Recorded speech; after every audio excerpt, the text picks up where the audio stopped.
All right, we are live. What's up? What's up? What's up? It is Monday, January 21st, 9:29 p.m. I'm a little tired, but it's all right.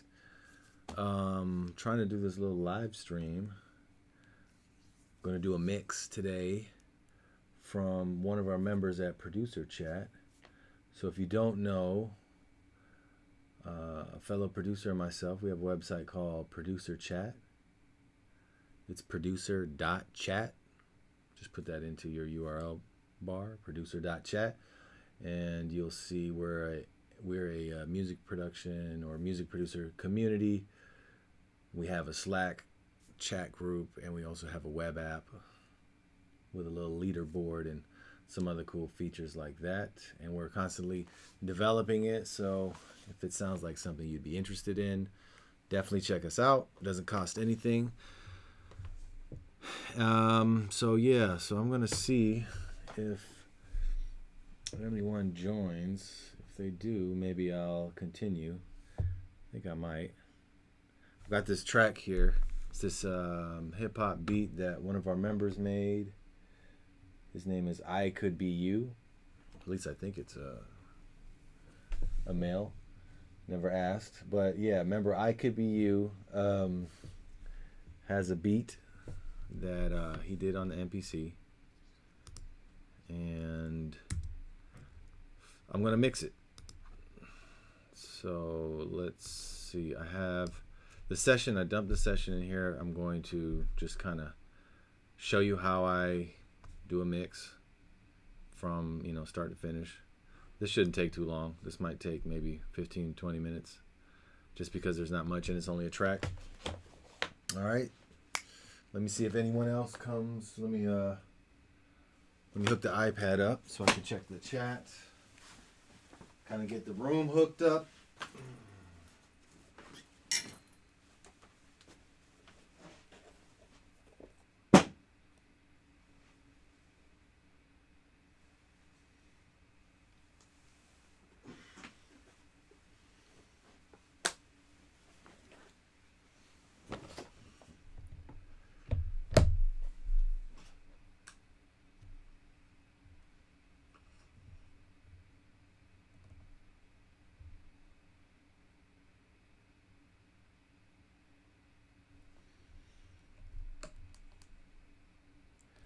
All right, and I'm just checking on the screen.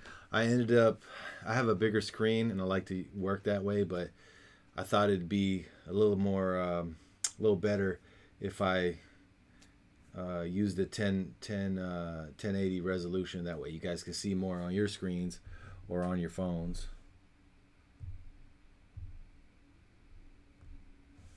Now let me see what's going on here.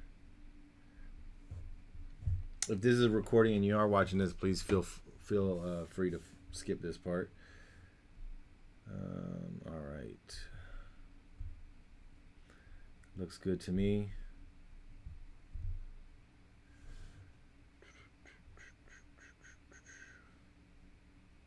Here we go.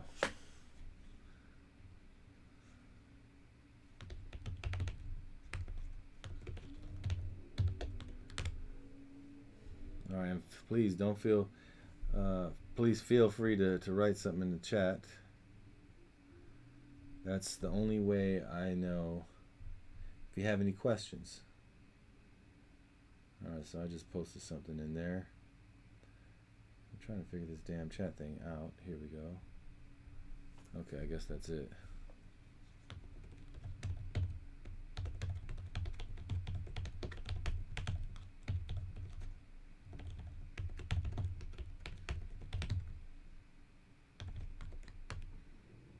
All right, cool. Let's go ahead and do this.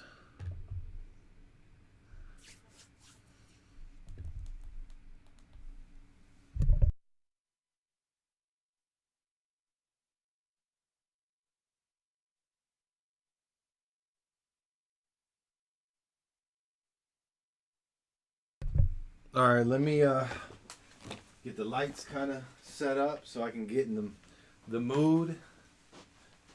There we go. Got to clean up in here a little bit, but it's not too bad.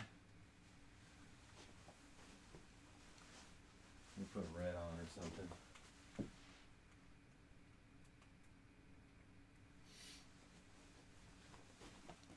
All right.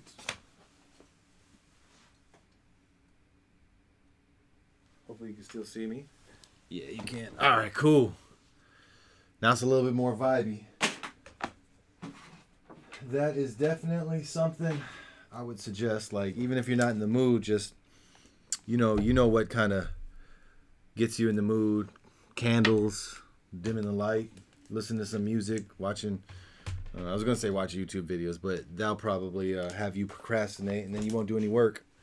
So I've got my trusty DT770 Pro Bayer Dynamic headphones. I use these to mix and check mixing. I got these Neumann monitors in the room, somewhat tuned, so I've been mixing on just the monitors lately, and it sounds really great, and I feel like I can hear everything. So you probably won't hear me switching back and forth too much. I have a sub also, so I can switch back and forth to the sub. Sub has a crossover, so when I hit the sub, it when I turn the sub on, it cuts the bass out of the monitors, right? And if you don't know, anytime I say monitors, I'm talking about the speakers. And yeah, so it cuts the sound out, so that way the speakers here, they're only shooting out the highs and the mids and probably a portion of the lows, but the subwoofer is really handling the lows. So yeah, sometimes you can kind of pump it a little bit louder. Yeah, and there's different theories about like listening to music loud or listening to music real soft. Pretty much what I do is I listen to it at a decent level to where I feel like I can hear what I'm doing, and then which would be like a medium level. And then later on, when I kind of feel like, okay, I have everything put together in the mix, then I'll turn it down and just kind of vibe to it, just let it play, loop, and walk around the room. Maybe leave the door open, walk down the hall, and then that way I can kind of hear if the string is sounding way too loud or if a snare sounds like it's not loud enough or whatever. All right, so that's enough of that. Let's go ahead and get started. First thing I'm going to do is go ahead and name the tracks. So I already dumped them in and just drag and drop them in. The BPM is 88. He sent me the BPM, so that's fine. Otherwise, I would do that myself, figure it out.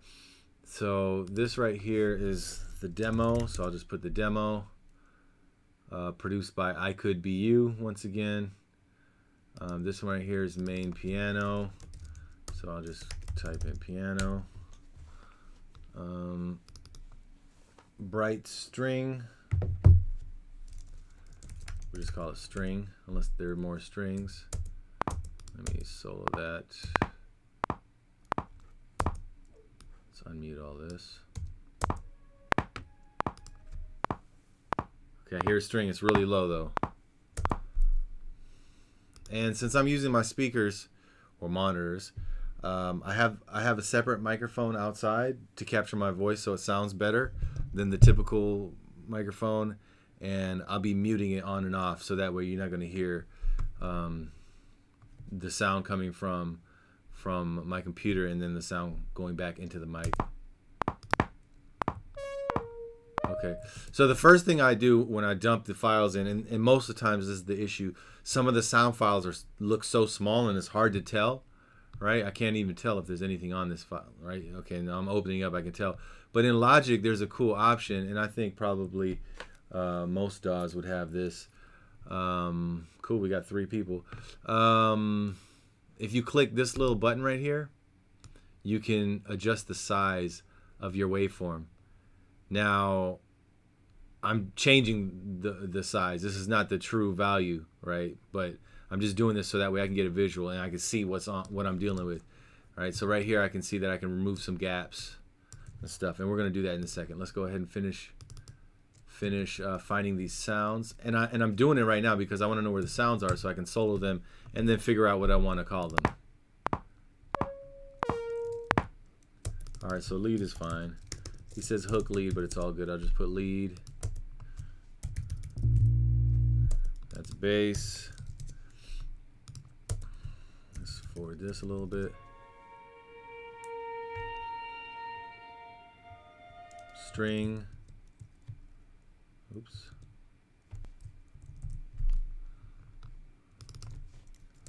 String.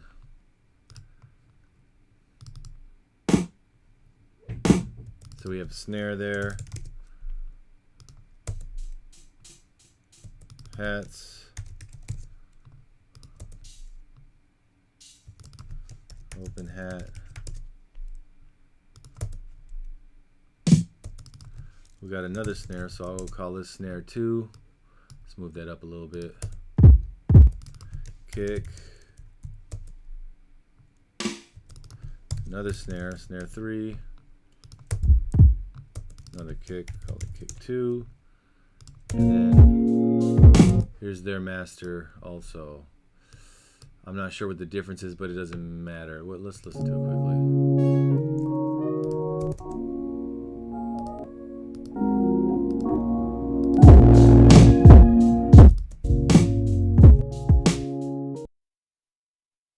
Okay, so I'm gonna go with this one right here as the demo. I'm just gonna listen to it for a few seconds.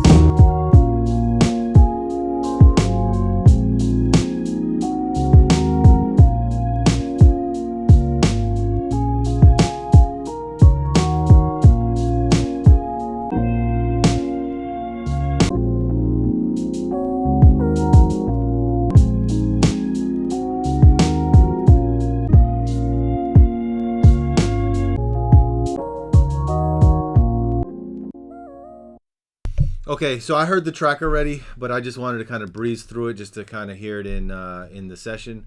And he already told me that this came from MPC, which is okay. And you know, an MPC, you really don't mix on an MPC.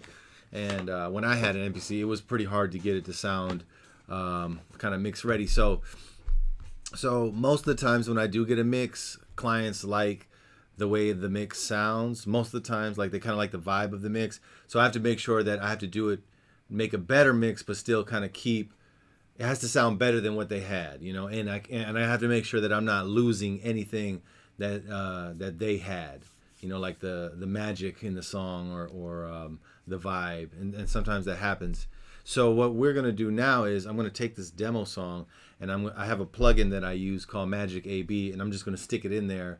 And I'm syncing it with this song so I can go back and forth from my mix and the demo mix. So I'll open up the mixer. And then here in the master, we're going to add a couple things here. Well, let's add it in here. So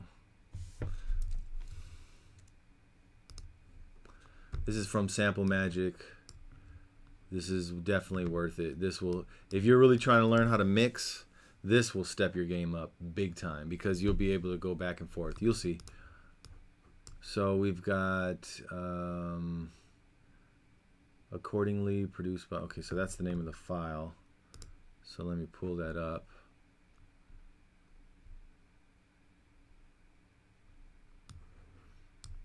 Let's see, where did I put it?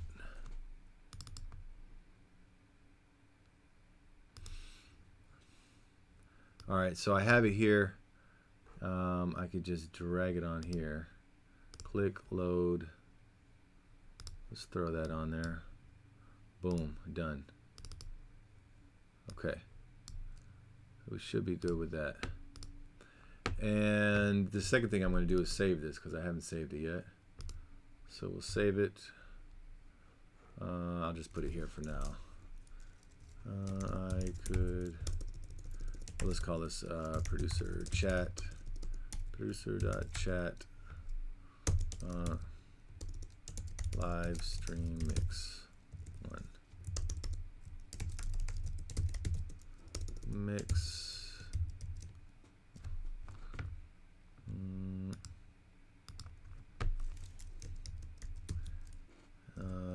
today's date is, we'll just put Jan 21, 2019. Okay. And we'll make it a folder. That's cool. All right. So we should be good now.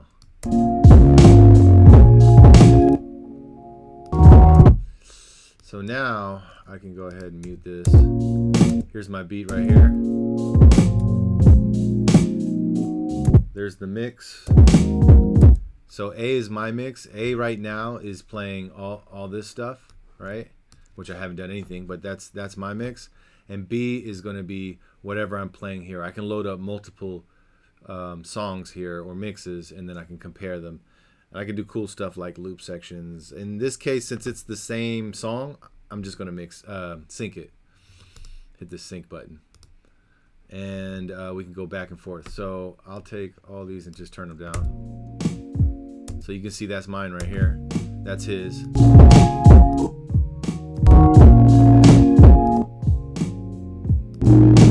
And you can hear it. It's at the same place in time, so it's perfectly synced.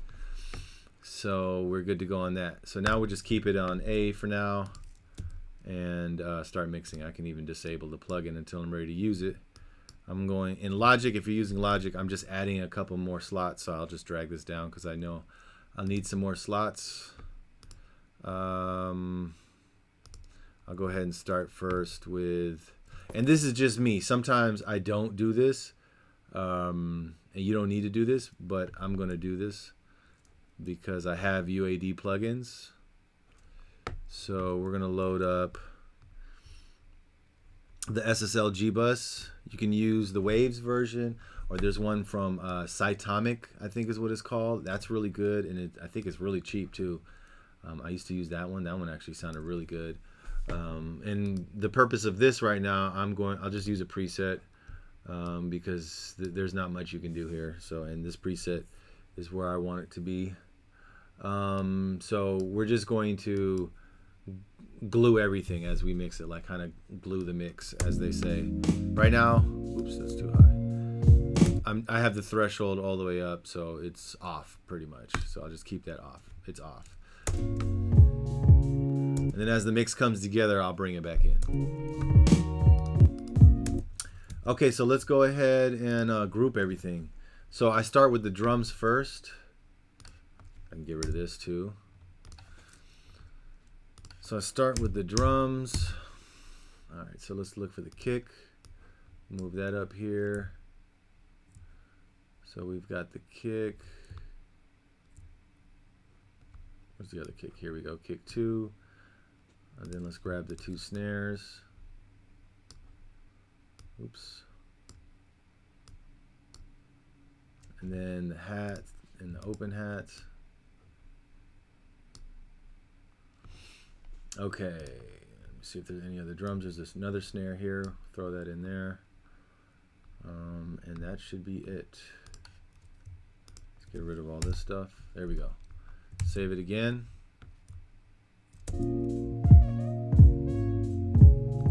Okay, cool.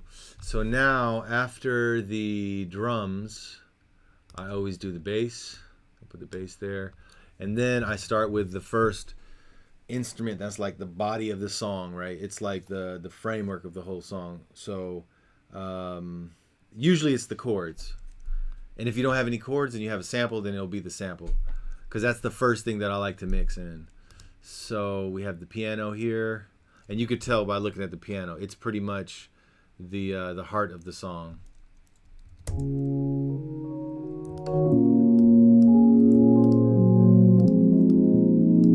Okay, so the piano comes first, then the strings. Let me see, where are the strings? Right here.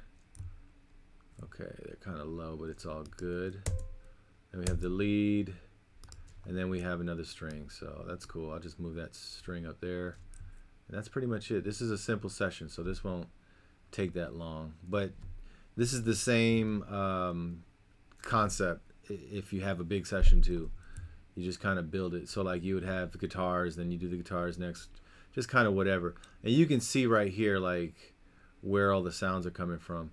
Since this one starts first, I'll go ahead and just move this above these other two right here. This one, then the string, and then the other string. So it kind of has a natural progression with the sounds, right? The piano is playing the whole time, plus it's the main instrument, and then you have the lead comes in first, right? And then after the lead, the string comes in, and then after the string, the second string comes in. So it's real linear, and it makes things a lot easier to mix this way. Now, my computer can handle this, and this is not a huge session, so you typically don't need to cut out all the air, the empty parts, but it definitely helps, especially when you're zooming in, to kind of know what's coming next, because sometimes you can't see what's going on, but you can see that, okay, there's an open hat, and then the open hat plays around here or whatever. If that didn't make any sense, don't worry about it. You'll see as I do things. So I'll go ahead and just manually chop this stuff. Let's go ahead and chop that off. Let me make sure I didn't lose anything here. Don't think so. I can open it back up a little bit. All right, and I'll do the same thing here. If you're using Logic, I have my secondary tool right here selected as the marquee. Pro Tools has that. Studio One has that. Not sure if FL Studio has that either. But if they do, it's real cool for doing stuff like this. There is another way in Logic where you can have the computer kind of do this, but it's not needed for this. There's like a strip silence, but like I said, we don't need that. Plus, this is an important thing to kind of know to do this manually, because you do this a lot. All right, cool. So now it's all cleaned up, and that didn't take that long. Now I have some structure, and I can see what's going on, right? I can see when the kicks come in, I can see when the snares come in, I can see when the snares drop out, I can see when they come back in again, so on and so forth. So first thing we want to do, I usually start around the hook or a loop of the song. I'll go ahead and turn everything else down. Let's go ahead, drop all this down. And we're going to bring up the mixer. Here we go. All right. So I have a fader here too. So if you see the fader move and the mouse isn't doing it, it's because I have a fader port.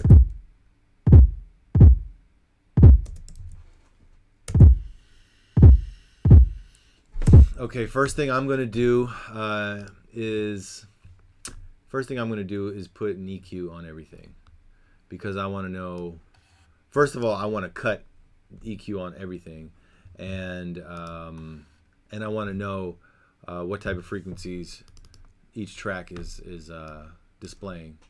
So I have this analyzer already on, so I can see what's going on here. The kick, you can see the kick frequency somewhere around here, right? Somewhere around here. 50 is kind of low, but that's kind of where. So you got punch somewhere around here, and then you have the low end, the bass kind of down here, and there's a point where you kind of want to cut it off, like 30 or 40, somewhere like that. You really don't want anything, because you can't really hear it, and it's going to make your speakers work too much. So we want to cut that out, right? So let's go ahead and just do a little basic cut, and I do this on every track that doesn't need it. And my theory for this is, you cut until you feel like you're cutting too much out of the sound. And once you feel like, oh, the sound is changing now, and now it's not how I intended it to be, then at that point you stop and you bring it back a little bit, and then you move on. So let's say with this kick.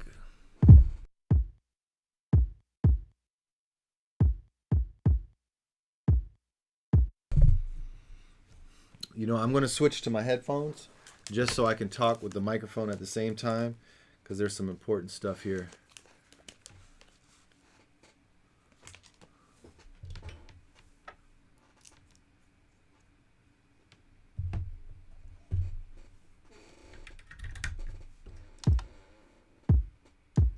Okay.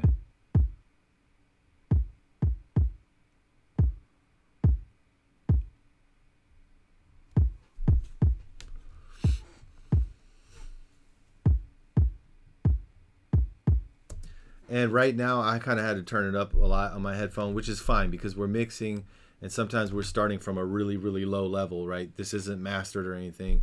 So keep that in mind too. Okay, so let's take it off. And really focus on the low end. And I suggest, if you have speakers, in your studio, or better yet, if you have headphones, because you'll be able to hear accurately with the headphones as opposed to speakers, because your room, if your room it's harder to hear without a finely tuned room. So for the purpose of illustration, I would suggest using your headphones. And then, like I said, if you don't have $200 headphones, then I would suggest getting something pro level, even $100.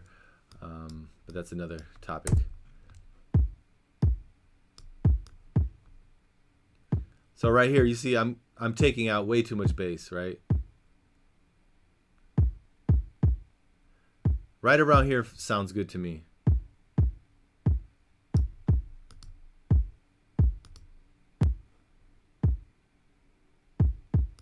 Maybe a little more. Maybe somewhere around there. And, I can go back and change this once all the other sounds come in. Another thing, the slope. I have like a nice little gentle slope. I don't have an aggressive slope like that. Well, you don't want to do that. What I learned from someone else is that if you cut too hard, then it kind of takes out the vibe. So you want to kind of do a nice little hill, like a nice little slope like this, and then just kind of cut in until you hear it, and then stop. That way it still kind of retains some of the vibe. Okay, that's cool. So my purpose right now is to kind of keep the punch and keep the sound, because it's a big heavy kick. So kind of keep the punch, keep the sound of that, and leave some space for the bass, because we still have a bass track. So that's fine. Next one. And this is going to be tricky because he's got 2 kicks, so we have to layer them to where they're not clashing with each other. So I'll go ahead and put another EQ on that.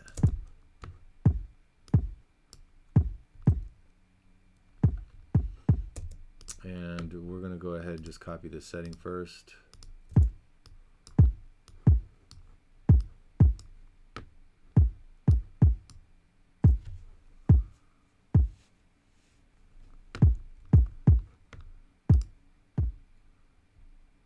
Okay, I've soloed it now.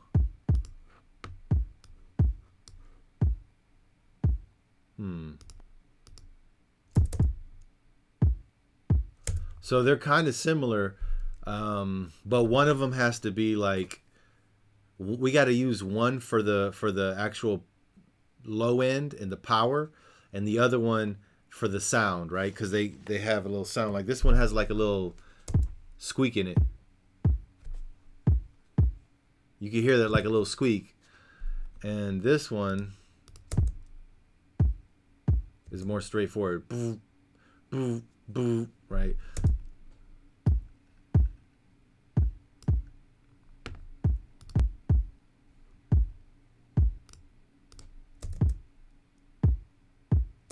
But they feel pretty much the same besides that. So I'll just go ahead and just kind of blend it in there. I feel like the second one should be the punchier one. So let's cut some of that bass out.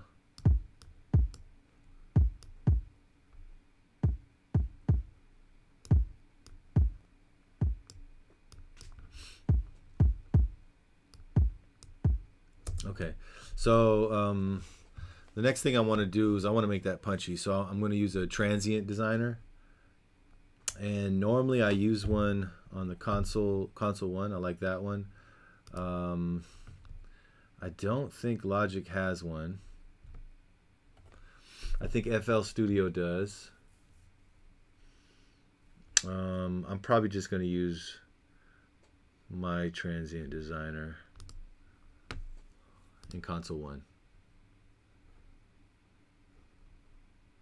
So let's go ahead and load up console one. Matter of fact, let's put it on all of these. And for some of you that don't know, this is the console one system right there. This thing. It's got knobs. Pretty much the whole entire thing is knobs. But the concept of that is you've got one channel strip on your console, and then you got a bunch of options. You got a bunch of buttons to switch between the tracks, so you can kind of get a hands-on feel. But it also has all the tools in front of you, so you can just go. So I'll go ahead and I guess I'll just use this plugin. Normally you use this thing right here, and it covers the whole screen. But let's use this so you can see what's going on. So I'm going to add some punch.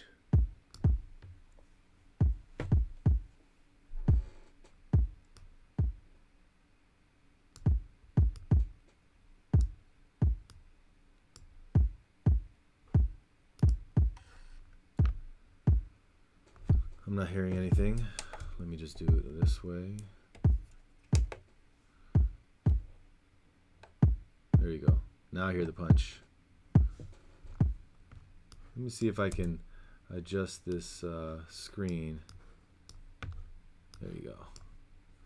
That way you guys can see what I'm doing.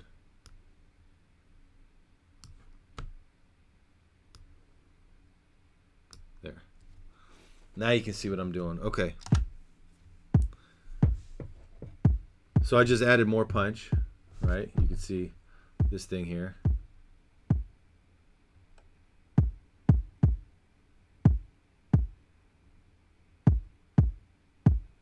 There we go. That sounds pretty punchy, right? And I do this before I bring it into a compressor. Okay, let's go ahead and do the same thing for the other one. So we're going to mute that one, select the other one, punch it up a bit. Ooh, there you go. That's too much.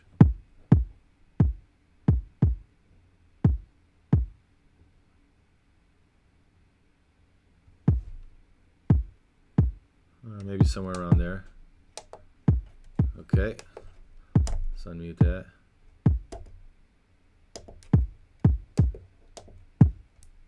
There we go.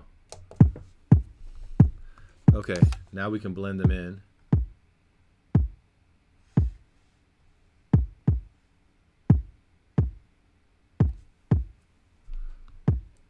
I still feel like they're pretty similar, so I don't want them to kind of sound weird together. Let's go ahead and see if we can give this one a little more bass. I'm going to make a little notch here so I can add or reduce the frequency. So this is the punch part, somewhere around here. You can feel it right there. Okay, so let's copy this. I'm going to add that, actually 136. I'm going to take some punch out and leave some bass.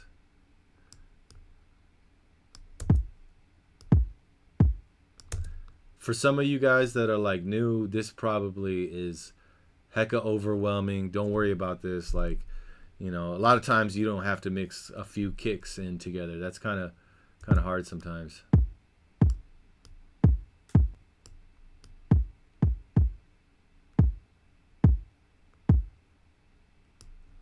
Okay, so we'll do that. So now I'm dipping. I'm going to tape this, and you could hear it's punchy, right? If I bring it up.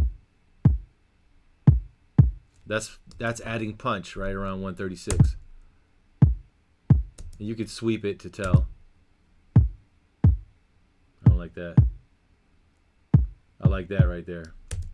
That's kind of the punch. 136, 140. So we're going to reduce that. Let's go 3, 4, somewhere around there. Let's see. And then this side here, 136, 140. We're going to try to give it some punch. And let's get the same type of curve.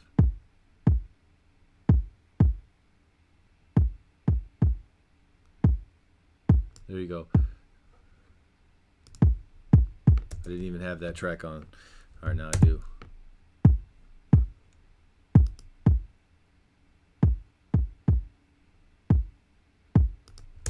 Wait a minute.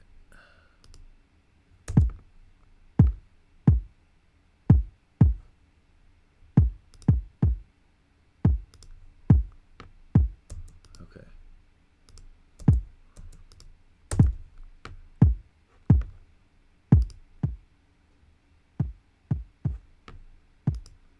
Okay, so now you can hear what it's doing.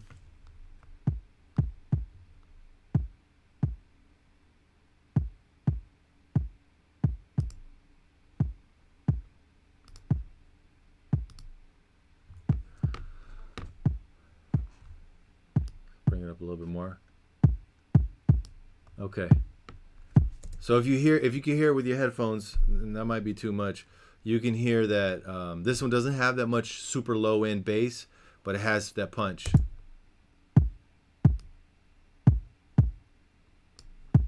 So now we'll blend them both in.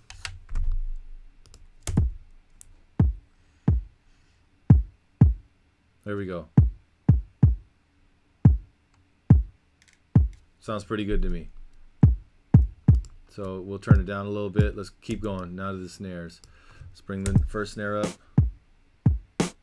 And that Transient Designer, if you don't have, or Transient Shaper, Waves has one, Native Instruments has one, Softtube, I think, well, they have one in here. I don't know if they have one separately. Just type it in. You can find it. You can find it. And I highly recommend it. It's way better than trying to compress everything and then trying to compress it again. All right, here we go. There's the snare. I'm going to do the same thing with the snare. I'm going to add a little more punch.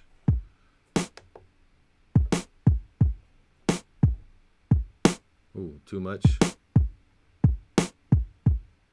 We want it to crack though, right?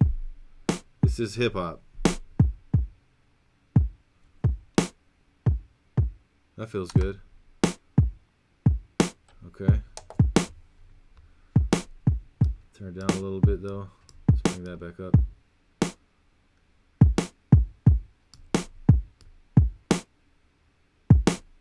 That sounds good.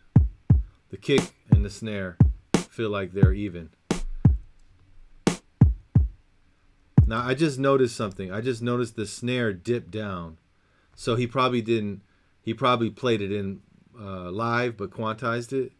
So you see right there, it's at around 6, a little higher than 6, and then it's at a little over 9, then -6 again.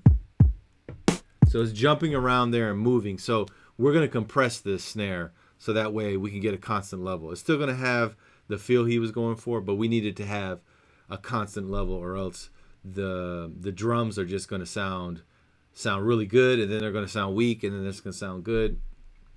So let's go ahead and compress a little bit. I'll just pull up Logic Compressor. There we go. Let me use this one. That's really cracking hard. I'm getting more of a constant level though, if you see right here.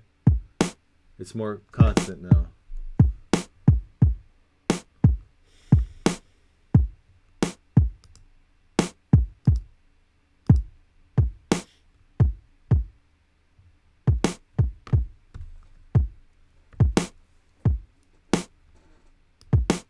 Bring it down a little bit, and then we're gonna put all these drums together on a bus and squash them, compress them together to kind of glue them, but also give them a nice squash. So let's do that. I'll just put them on bus 1 for now. We'll call this drums. All right, let's go ahead and keep blending.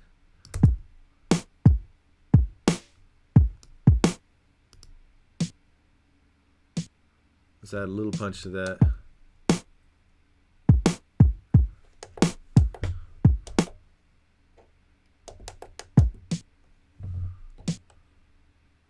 Probably don't need much. No, let's lay off the punch for that one. Let's just blend it in.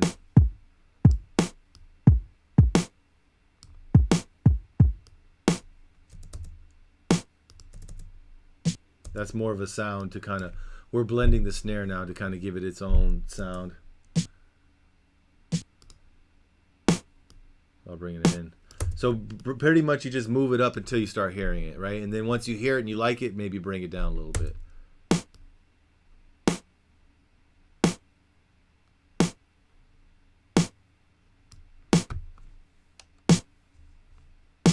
That's too much.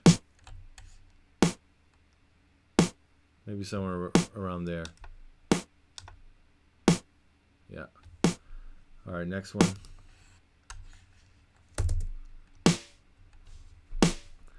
So you can hear this one. There's a lot of sound to this one.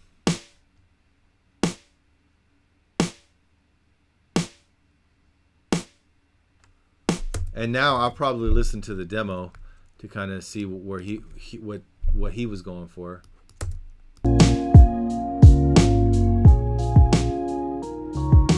Okay, I can hear it. So somewhere around there. All right. Let's bring the hats in, open hat.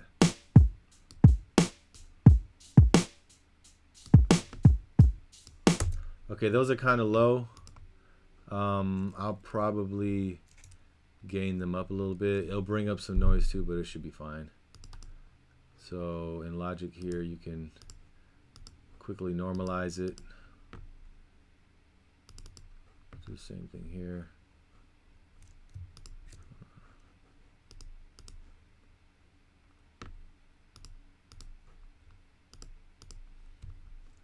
There we go, now bring it down. Okay.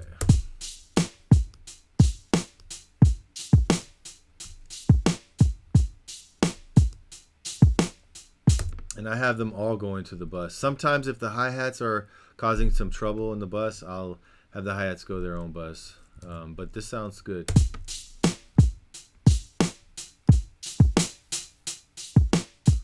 And the next thing, we need to go ahead and do the low cut for everything else. So let's check the snare.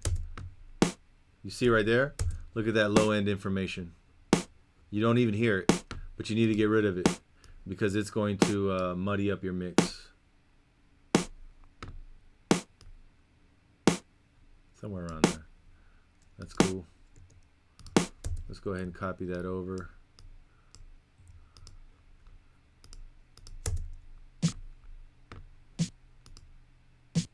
That's fine. Next one. That's fine. It's not doing anything. But let's just keep it on there just to make sure no low end appears. Alright. Now the fun part. We're going to put a compressor on the drum bus. Compress everything together.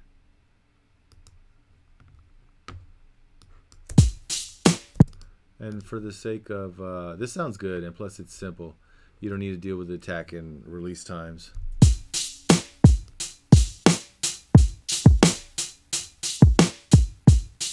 That knocks in my headphones right now.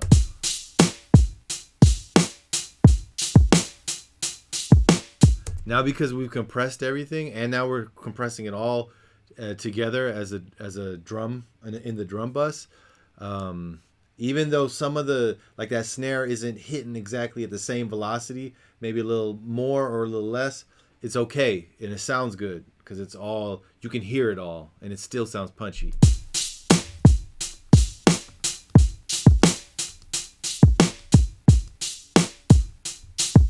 Now I'll leave it at that. Most of the times I'm compressing at 2:1. I'll leave it at this. If I need to take away some of the compression, I can do that later. That has no compression right there. We dial it in. And I never really pass the 10 because then it just starts the negative 10 mark, because then it just starts it just like ruins the sound and it squashes it way too much and loses the punchiness. So yeah, so you don't want to have less than negative 10 gain reduction, which is what they call it if you don't know.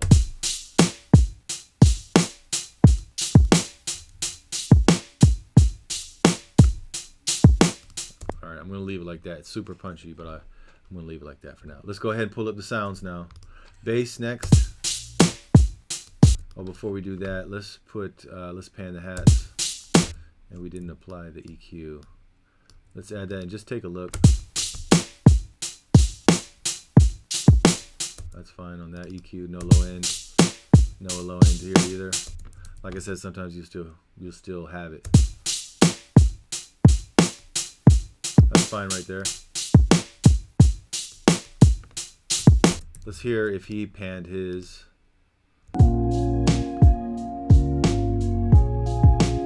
I don't think so.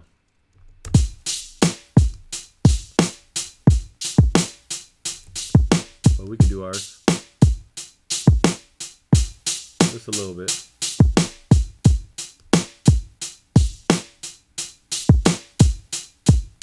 The hi-hats got a little loud there.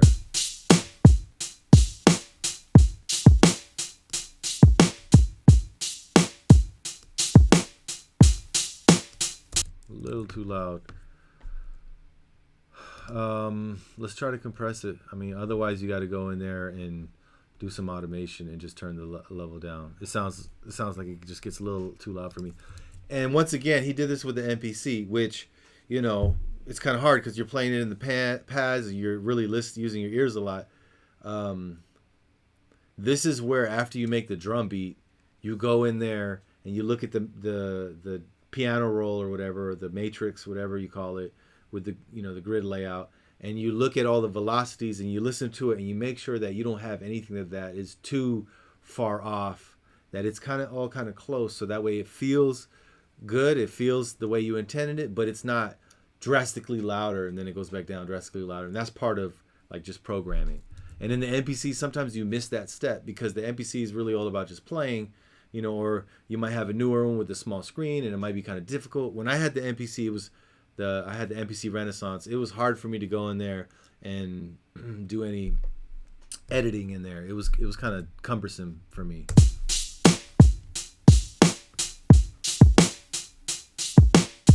So I'm going to try to compress it, and hopefully I don't like over compress this, which I might, but let's see. Oops, that's the wrong one.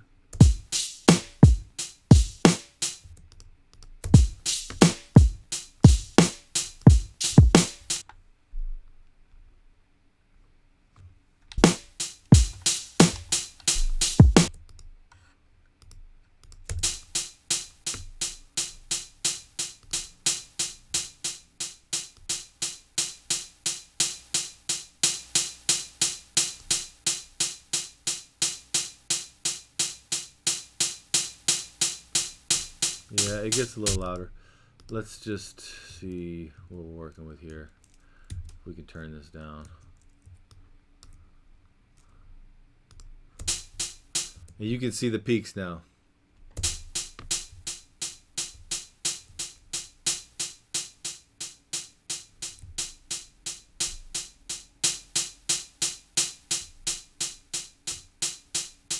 So, you know, traditionally I would just do this. And I don't know for the sake of time if I can do this tonight. But let me try. So like right there, I would dip it a little bit. I'll drop the volume a little bit.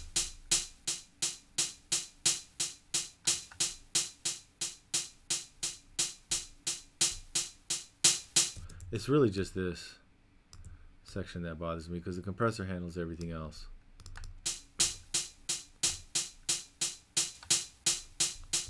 And you know, we're still keeping that live feel that he wanted. And once again, I'm not trying to change the way that this producer made his beat. I'm just trying to have the drums still have the same feel he intended, but have it be even in the mix, right? So you got to kind of dip it, and you can see there's a big amplification right here. This is too much, to the point where you can hear it and it's like, oh, the hi-hats just got really loud. You know, you don't want the listener to be like, oh, the hi-hats got loud. You want them to just listen to the whole song and have no idea of what's going on. They just know it sounds good. I think I can do this. There is a plugin from Waves where there's a plugin from Waves where they have a little, it's called a writer or something like that, and it'll kind of do it for you. Let me just see if we can go in there and do it ourselves. Let's see.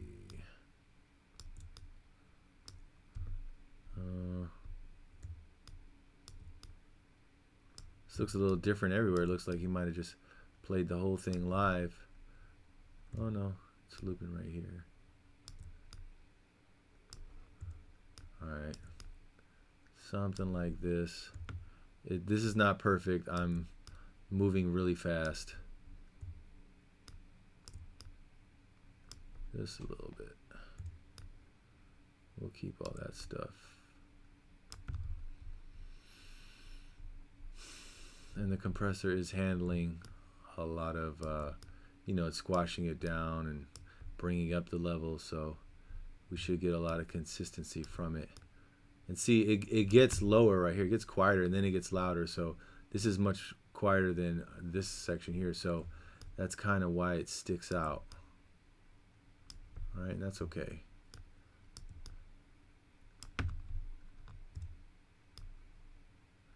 I feel like this is the producer's job, but if you're mixing and you come across this, then it's your job, because you want to deliver a good mix.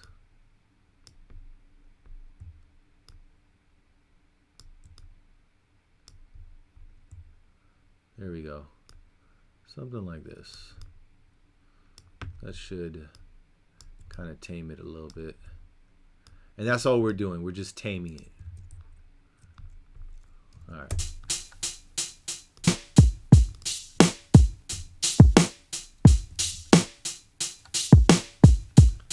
All right, let's bring in the bass.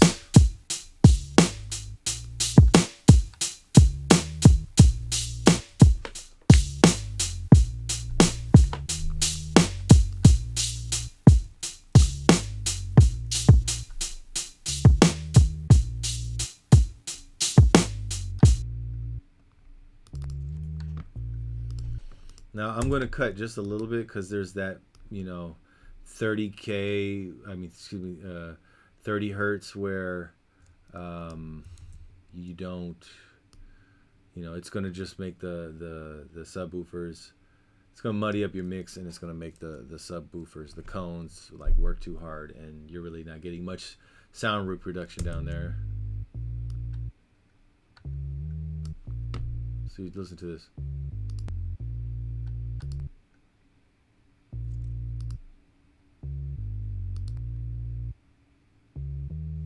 I can slide back a little bit, but you hear it, like we're cutting out, and it's not that drastic at all. So let's go ahead and do that. I'm going to add another EQ down here, just so that way in our path it hits it again, because now I want to actually kind of enhance the bass.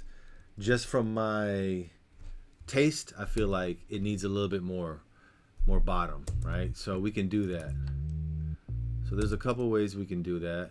We can do that with, let me see if I use the Logic EQ. I usually use Slate and UAD and some Wave stuff, but my go-to, I've been using a lot of Slate plugins, and I'm just trying to use stuff that you guys might have. Let's check this out. So this right here represents the Nimh, and I love the way the Nimh sounds. I feel like the SSL, from what I understand, the the 9000 series is more transparent, so you can make changes, and it's not really like coloring the sound. The 4000 SSL 4000 gives it a bit color. The Nimh gives it a bit color. Rock loves color, and hip hop loves transparent and color too. It just depends, because a lot of hip hop is gritty and stuff. So I like to use the Nimh stuff, Nimh preamps, Nimh EQs, etc. So let's add in a little. So what I did was I just gave it a little boost here so I can hear it, and I'm just dropping the frequency and just hearing what I like. Go kind of low, somewhere around there. Listen to the difference.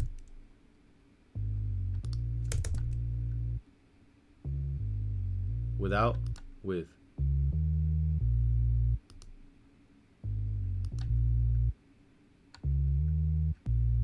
I mean, it really brings it to life. That's kind of what it feels like.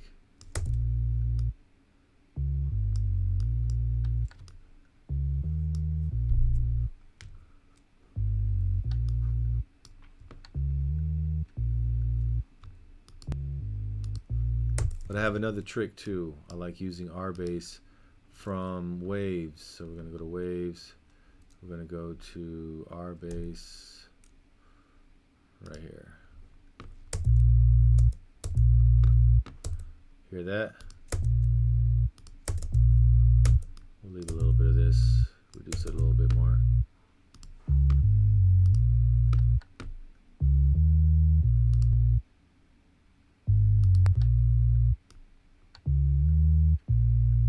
There you go. Now it sounds fat and it sounds like it's got that bottom. And let's listen to before and after.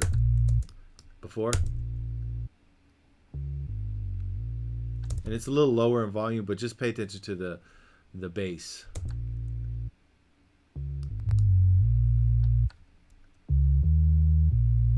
You can hear it's got a little extra grit. I can even turn that down. Okay. Now listen. Now it should be easier to distinguish besides having the louder volume.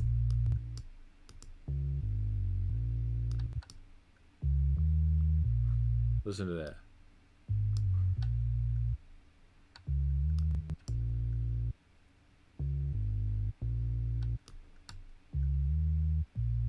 You hear that low end? Big difference. Okay, so here we go.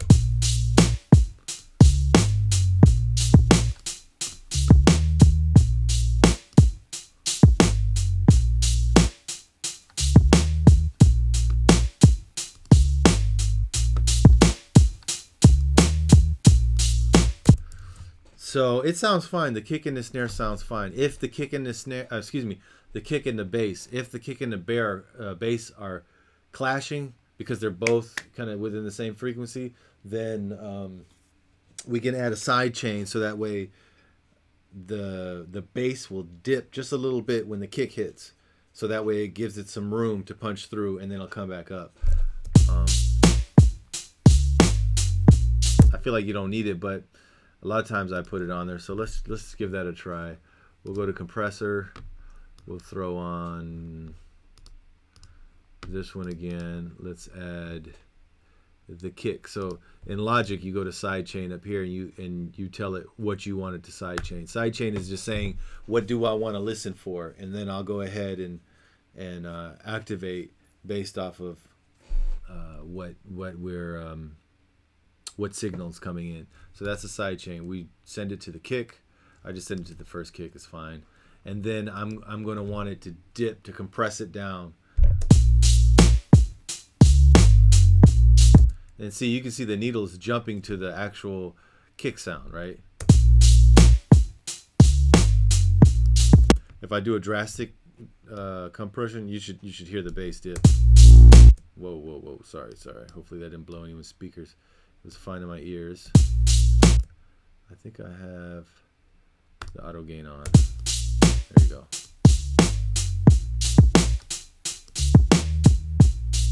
You hear a pump? You can really hear a pump.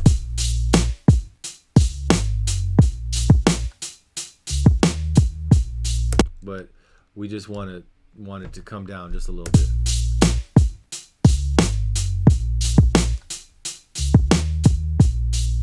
That sounds good.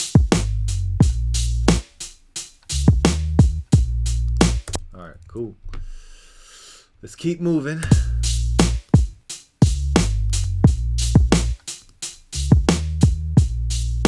And listen to that EQ. We added this Nimh EQ. It gave us some flavor too. Check it out. Look, with it and then without it, you can hear the flavor kind of comes out, kind of goes away. Flavor.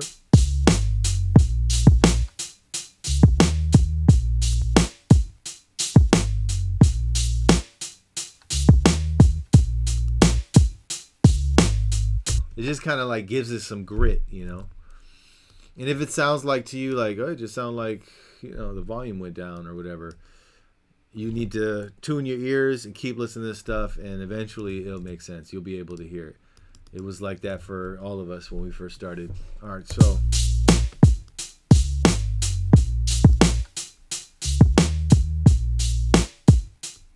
All right, let's bring the sounds in now. So now we got like, we got the drums and we got the bass, so this the beat is there. Now we need to bring the sounds in.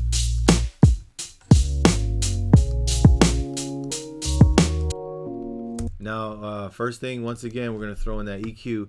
One thing I could tell you, this piano plays the whole time, and I can hear it, that it's covering a lot of the frequency spectrum.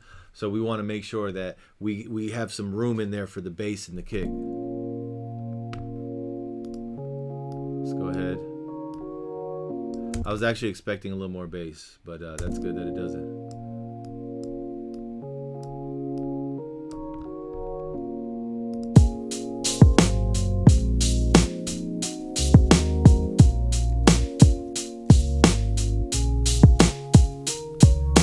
So let's go ahead and compress this so we can get a nice solid level and have it like just kind of play with the track and not kind of get drowned by the beat. Because we want it like right on top, you know. Sorry, I'm getting all into this.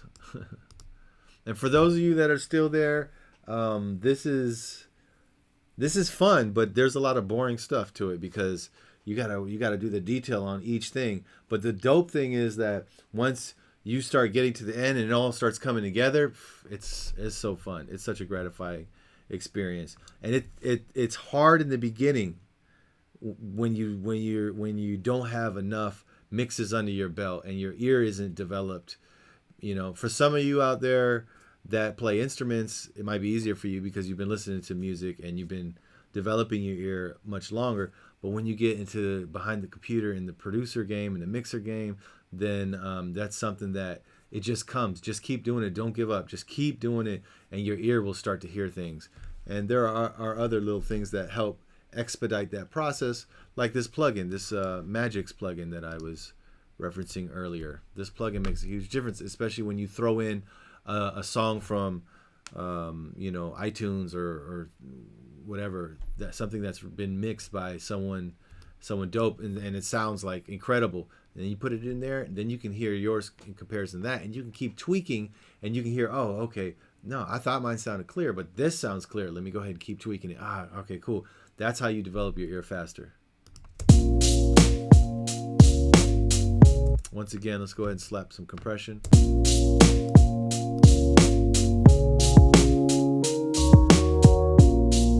And you can hear I got the compression on there. Yeah, it is louder, but I didn't have compression on there before, and it was kind of drowning out by the bass. It wasn't really holding its own.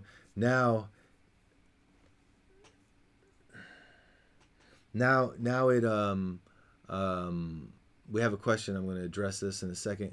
But now it feels like it's riding kind of like, right there with the track. So let's see what we have here. Jed B, does your output gain need to be like -6 dB on the compressor? You know what? I normally don't pay attention to the output gain as much. I'm usually just looking at the gain reduction. So, and the gain reduction is letting me know how much compression I have on there.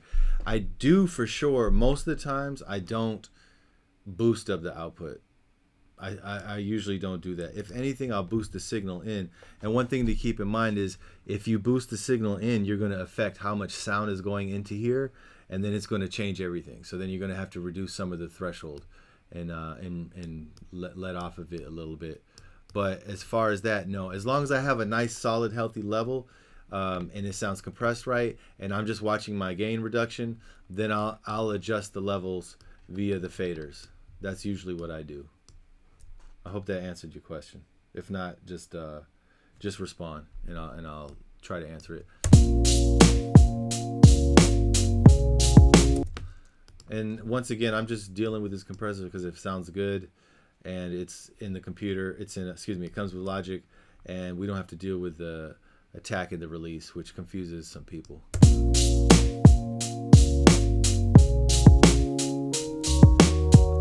Let me solo that.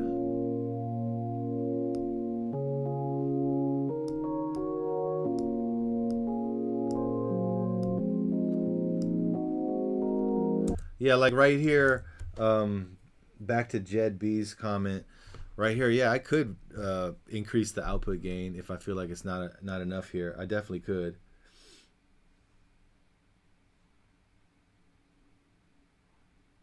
Yeah. Yeah, as long as it's not distorting. That's the main thing I watch, just to make sure it's not distorting. And Jed B said, "Cool, thanks. I was thinking, excuse me, yeah, I was thinking of other tracks that were way over -6. So -6 is right here. So he's talking about up in this range. But it sounds like you deal with that on the faders. And you know, as long as we're not distorting here, then we're fine. So yeah, we could pump it. As long as we're not distorting. And then keeping in mind that we kind of want to be in this central region.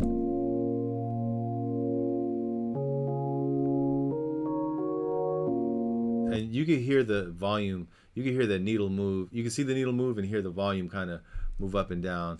And the way he played this, you know, it's supposed to move a little bit. So we want to compress it, but we don't want to kill that movement. We just want it to sit above the track.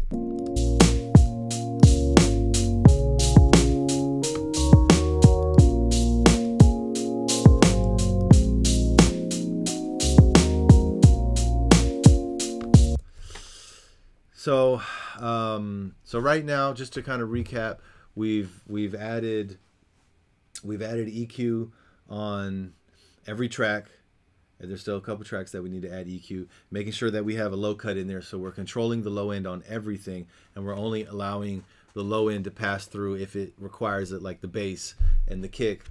Then we're compressing stuff so that way we can get the levels right, and then we're moving the faders to where we feel like it sounds good. We've also taken the drums, thrown them to a drum bus, and compressed them additionally, so that way we got a nice solid foundation. And now we're bringing in the piano sound, which is like the main part of the song, and we're bringing that in, kind of finding a good place for it.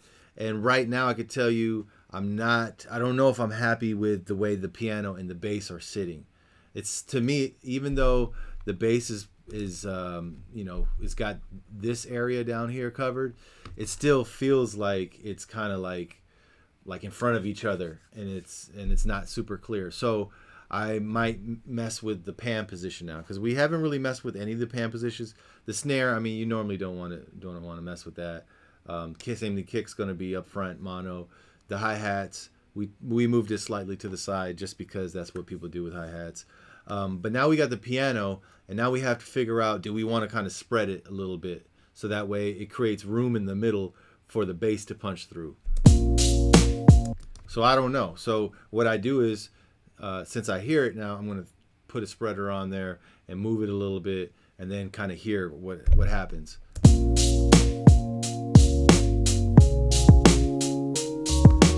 So there's two things you could do. You can go to Waves, and you can use like this little image plug-in right here. And most of the times I use a sample delay, and I'll show you that. And I think that's what's going to work for this. That doesn't sound too bad right there.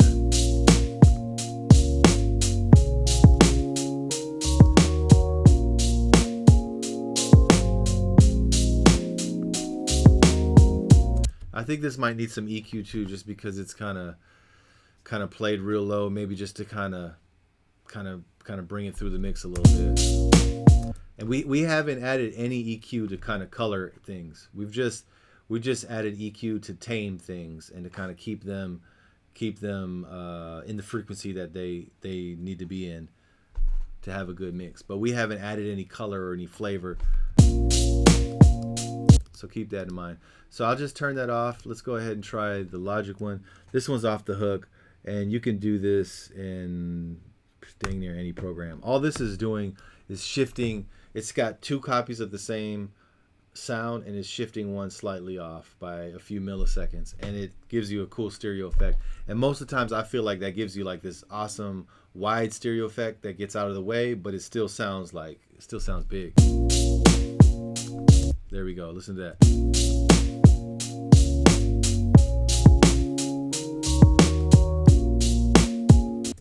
If you're listening to this on your headphones, I'm gonna unmute this, and then I'm gonna mute it back, and you can hear a huge impact. It moves to the sides.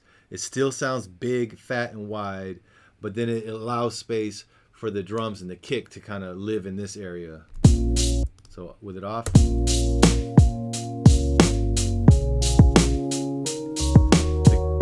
that kick in the bass. I mean, excuse me. The piano and the bass is what's bothering me. It feels like it's clashing. Now I'm gonna turn it on.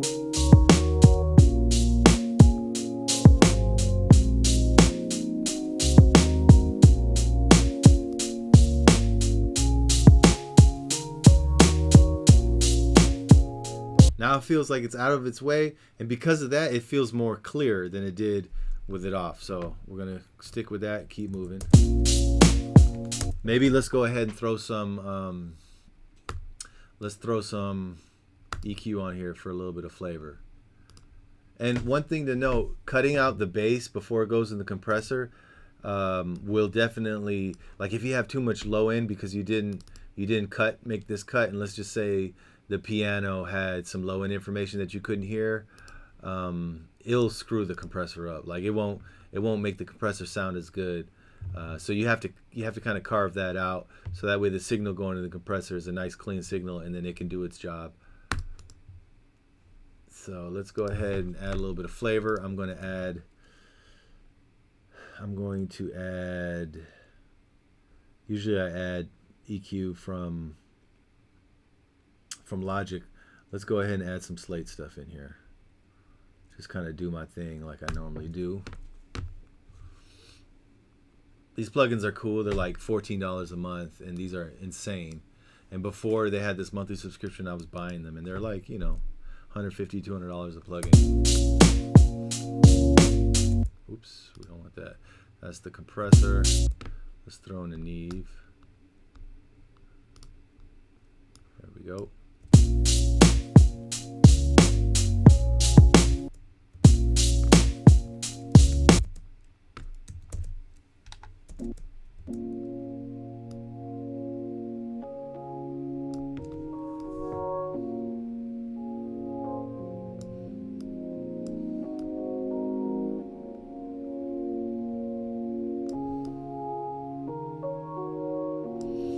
This is such a lo-fi sound, it's kind of hard to bring anything out of it, but I'll just tweak with it a little bit and see if that sounds good with the mix.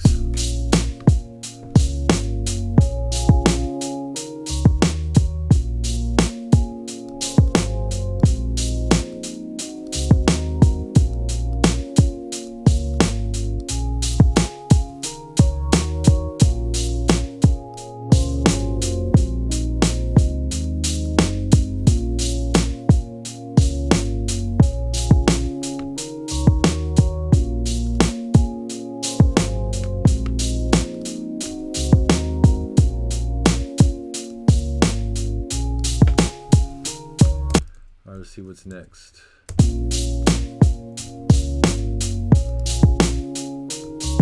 Let's go ahead and put the string in. I think we need to normalize this too, because it's too low. We won't be able to get it in with the mix. There we go. Okay, that's loud. Turn that down. And let's do an EQ cut. A low cut. There's some low end information right there. I'm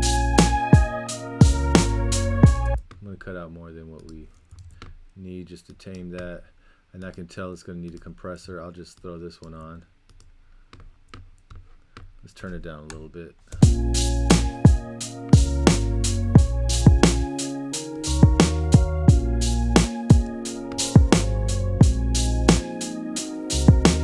That's good. And once again, this is my gain reduction, right? I'm getting like -6 or 7. Like -7 dB gain reduction. That's fine.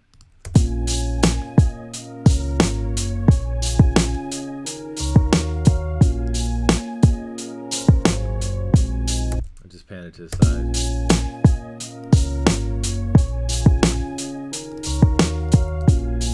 All right. Let's get with the next sound. Normalize that.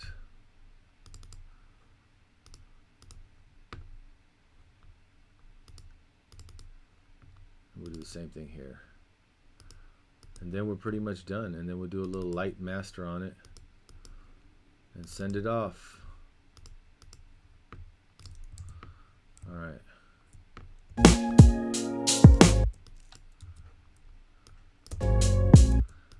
bring this back here.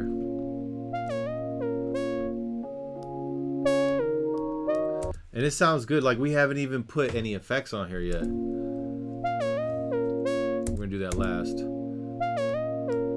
Since I have this string to the left, I'll put the lead to the right. Not too hard.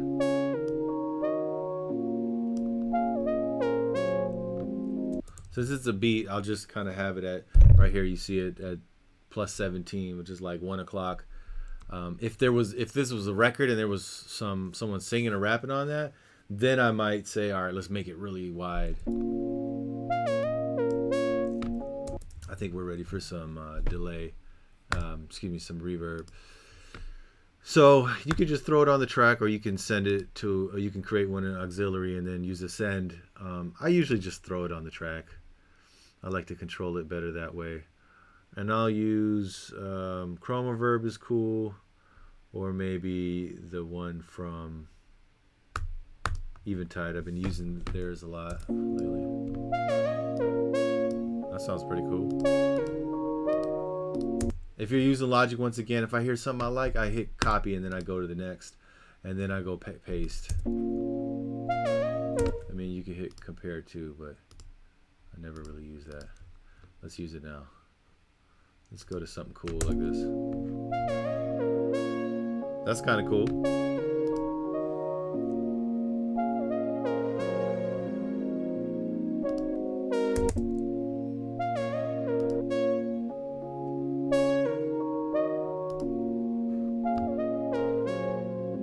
Let's roll with this one.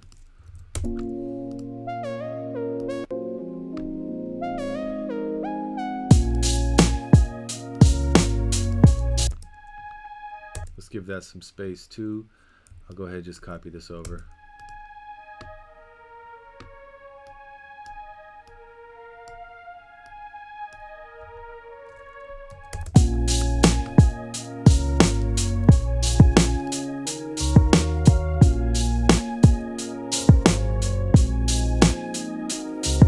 Sounds good. Let's go to the next one. Okay, let's tame this one too. So we'll throw in, let's just copy that EQ over here. That sounds good. And then the compressor, let's just check it, make sure.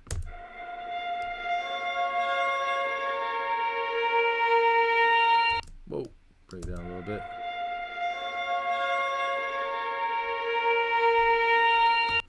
Gets a little loud there. You could just, let's go ahead and do that. Let's go ahead.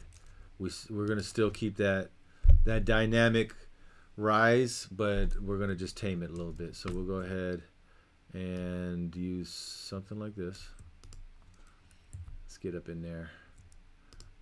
All right, so here's a peak, right where it peaks, and then I'll make a couple other little notches there and just bring it down.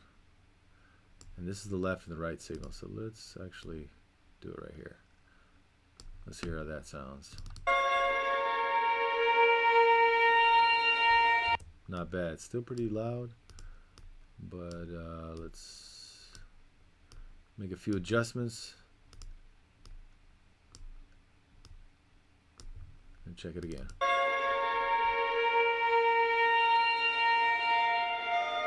It's still kind of doing its thing, but it's tamed, right? So let's listen to it in the context of the song.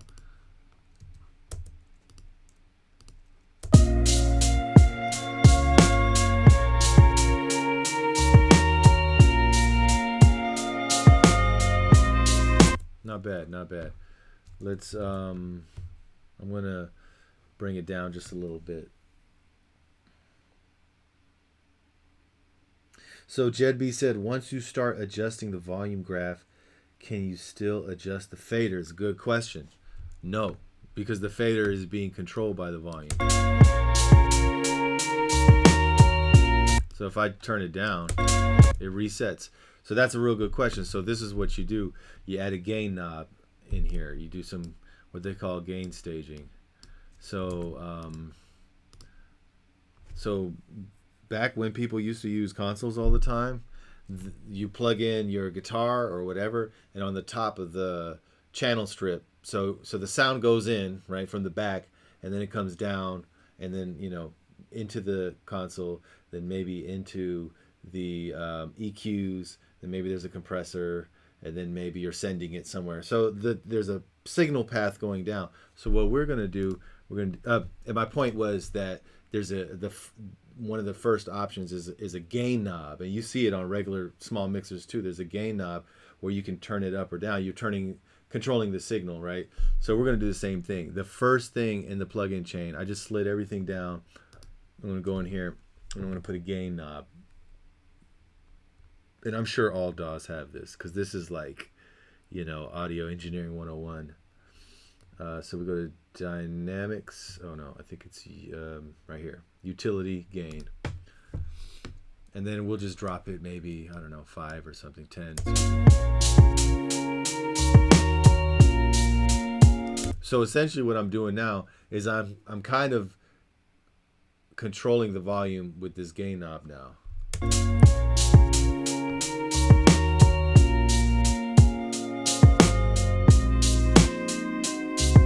That sounds good. I think it's in the ballpark, right? It sounds good to me. It's in the ballpark. Now we might want to tweak it. We might want to tweak it a little bit later in the mix. So what I do also on top of that, because I'm just getting the level right, because you want the level kind of in the ballpark, right? And then you can do some tweaking. Now I don't want to have to keep going back to that gain knob. I want to do so Jed B has been doing the same thing. Good. And then another thing that I do, and let me know if you do this too, because I'm just curious. What I'll do is I'll send the string sound to a bus track or an auxiliary, right? So I'll pick maybe whatever 2, and then I'll call this string. Let's say string. Since we have 2 strings, I'll call it string B. String B and string A. All right, so string B. I don't know. Let's call it string B aux, whatever. Now right here, I can control this volume fader.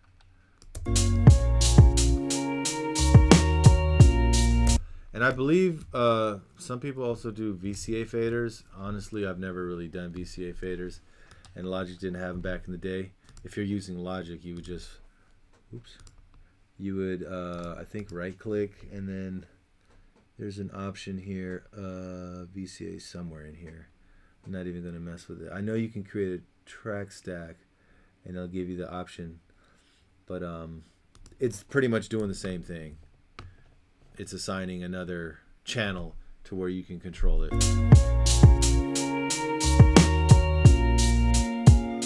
So now I have the automation here. You can see it moving, and I'm using this for the volume fader.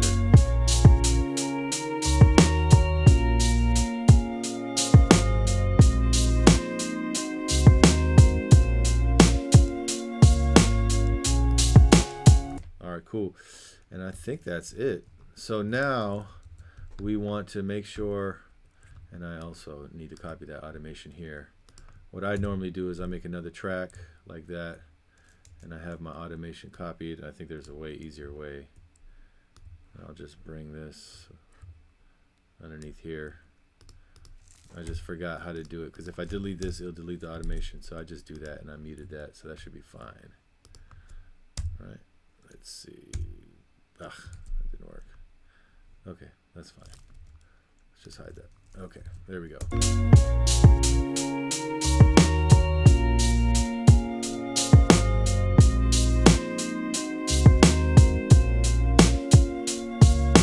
All right, so now we're gonna go here, and this is how I do it. I have the sounds, and then I have the drums, and sometimes I have guitars and some other stuff. But pretty much you got drums and sounds, and then track. So I'll do. We've got the drums already here, right? And then we need the one for the bass. So I'm going to assign the bass to its own bus right here. Bass, and normally I have that right next to the drums. And then I have one for the sounds, which would be everything normally. Right now we're just going to do it like this. So we'll create one here. We're going to call this sounds. And then the sounds is going to go into its own track. Boom, I'm going to call this track because this is the beat. And then the drums are going to go into the beat or the track, and the bass too is going to go into the track. All right, all that is good. The strings auxiliary, I'm going to send that to the sounds, right? Because that's a sound, but I can still control the string here. All right. So I'll just color my real true buses, so that way we can kind of see it, get a visual understanding. Okay, we'll do that. And there we go. In Logic, I actually have to, it's weird. I have to go make a new track, assign it to strings.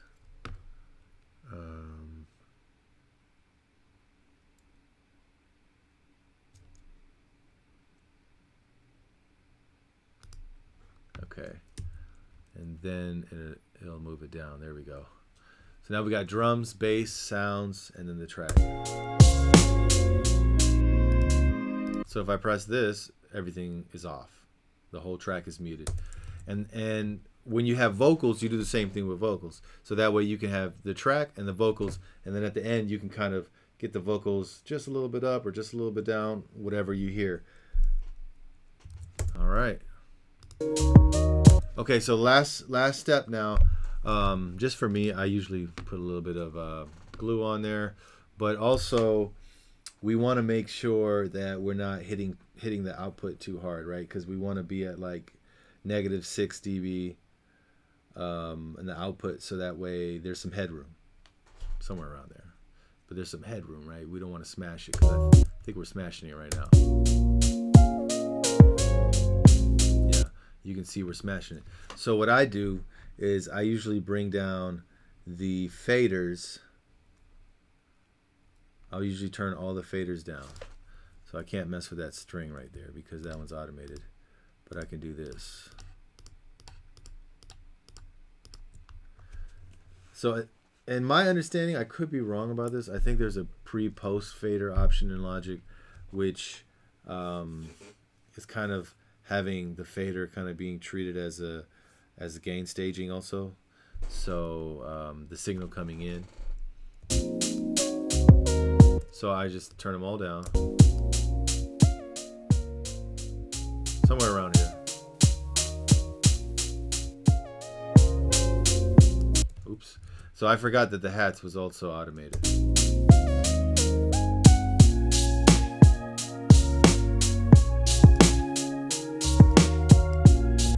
So let me put the hats on their own track too. So we'll put hats, hi-hat, fader. And then this will go into the drums. And then the drums will go into the track. And the track will go to the output. And then same thing here. Logic, we have to create the... I have to do this just to move it in the mixer. Kind of sucks. Okay. Boom. This thing moved around a little bit, but that's okay. String speed, all right.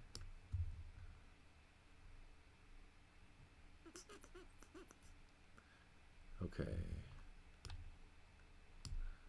Oh, that's not right. Looks like I made a mistake there. Okay. There we go.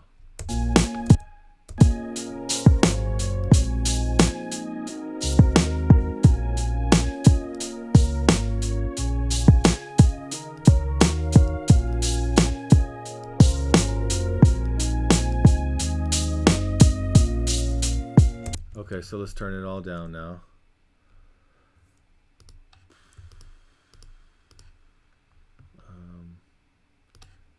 Skip that hat. I'm going to grab these two, turn them all down.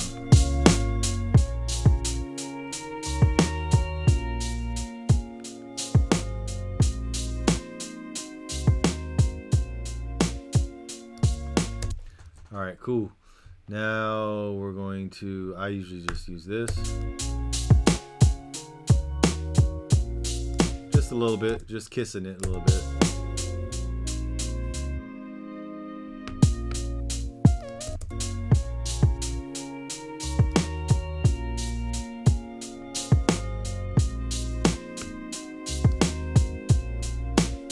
Right, then you can throw on some, Logic has this preset here where you can put a hip hop thing. Usually what I use is Ozone. And sometimes if I'm just doing a master, matter of fact, we need a limiter here. So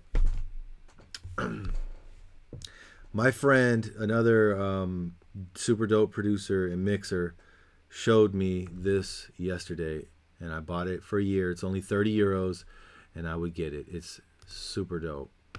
This one right here, Invisible Limiter from AOM. If anybody's watching this video, you need this plugin, period. All right, so I'll turn it up now.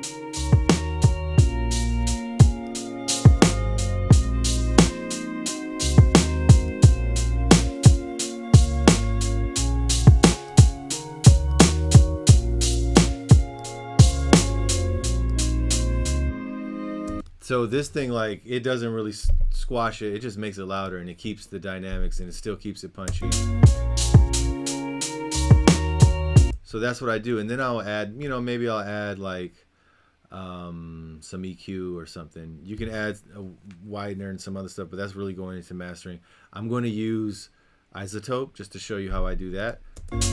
But sometimes I'll take like UAD stuff, and I'll throw, let's see what we have here. And it's usually, you're just kind of experimenting until you find stuff that works. But there's some real awesome stuff in here. Let's try, just got this the other day. Let's try this Vox box, see how this sounds. I'll just go through some presets, because this thing is tricky and I haven't really mastered this thing.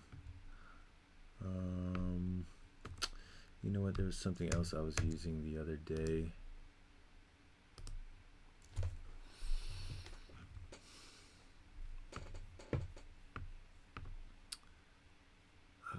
Let's see.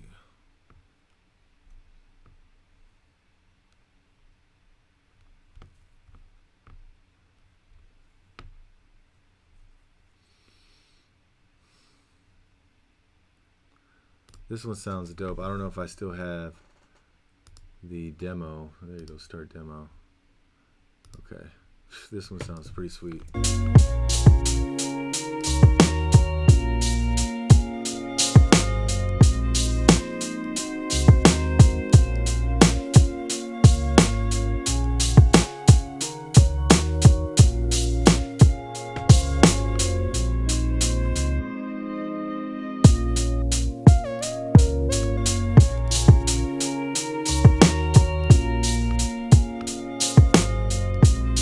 It's hard to hear anything with this thing at the moment. Let's try, there's a Waves one that I use too that I just got. This mastering one right here. This one sounds pretty dope. There's a preset I like. I think it is Yodnivo maybe.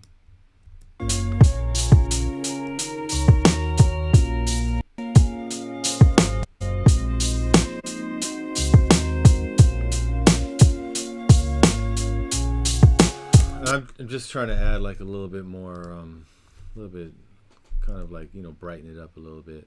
I mean, that sounds cool. But just keeping it real, like, you need Isotope Ozone. I would highly recommend it. I'll go ahead and slap this on there. And I have a setting. Let's see how this sounds. And really all you need to do is just kind of, if you hear something wrong with the EQ, go down, turn it down, but whatever. It's fine. Just the maximizer, just make sure it's not clamping down too hard. Whoa. Let's turn this down a little bit.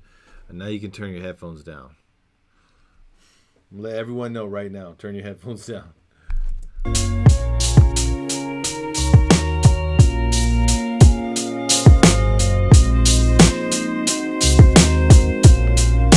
we go. And this is pretty dope.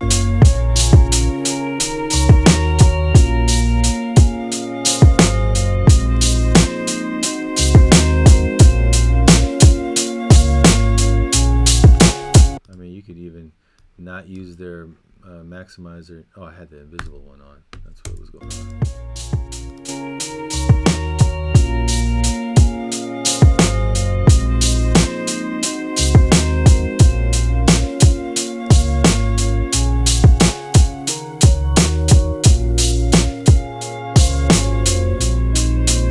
Right now, it sounds like it needs the bass to be boosted up a little bit, so I can.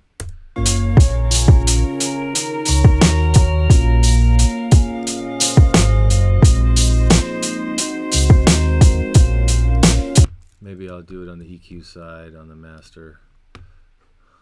There's another preset here. Let's see, modern hip hop. Let's try that. There's another one here that might work. Vintage hip hop. Let's try that one.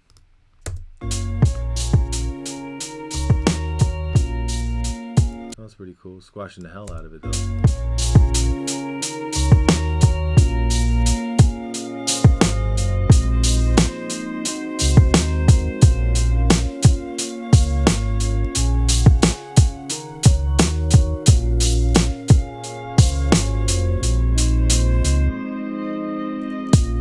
There we go.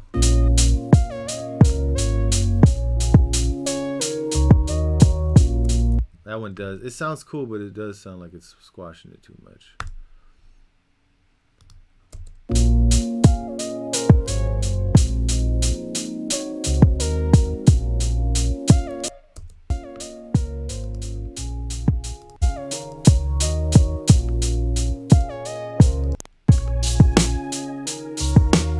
And I still have Ozone 5. I still love that one because there's a preset that I have on there, and I'll just use that. It's usually the one I use. Right there, Lazy Boy preset. Whoa, whoa, whoa, turn it down.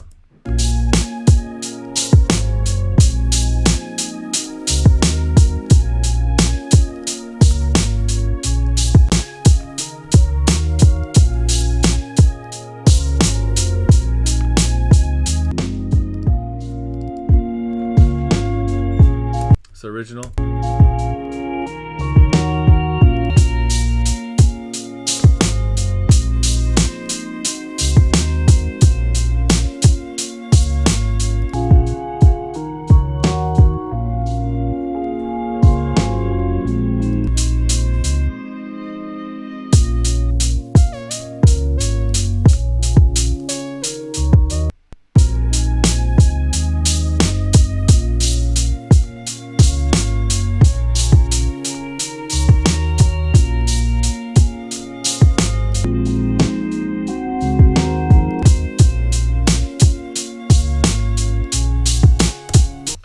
And that's pretty much it. So I'll export it now and I'll send it back to the client, and then I usually will get feedback. And at this point, pretty much need feedback because he might want a little bit more reverb on the snare, or the blend to be a little different, or artistic concerns, and that's okay. And then that's where you do your second revision and send it off too. So Jed B says, any tips for mastering if I have standard Logic plugin for guitar-based rock music?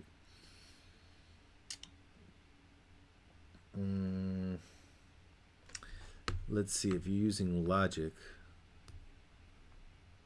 I think there's some presets here.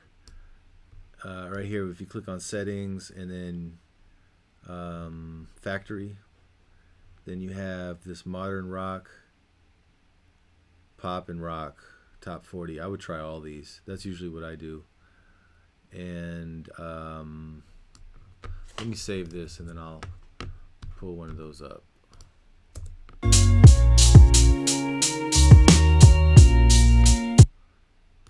this off. Actually, it's going to get rid of all that.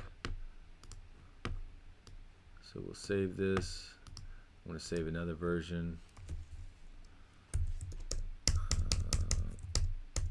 So I'll call this mastering for Jed B. All right.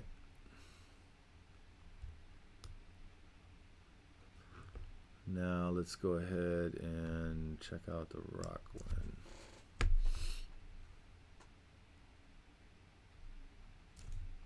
Okay, so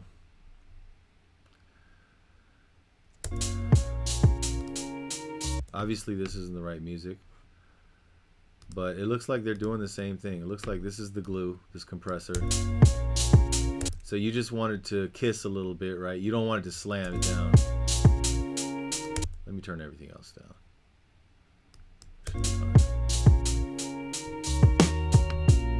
Let me go to the... And I'll usually do this on the hook, because that's when everything is playing and blasting. So that way... you have, you know, it's the loudest point of the song. So pretty much with this, all you need to do is just clamp that threshold down.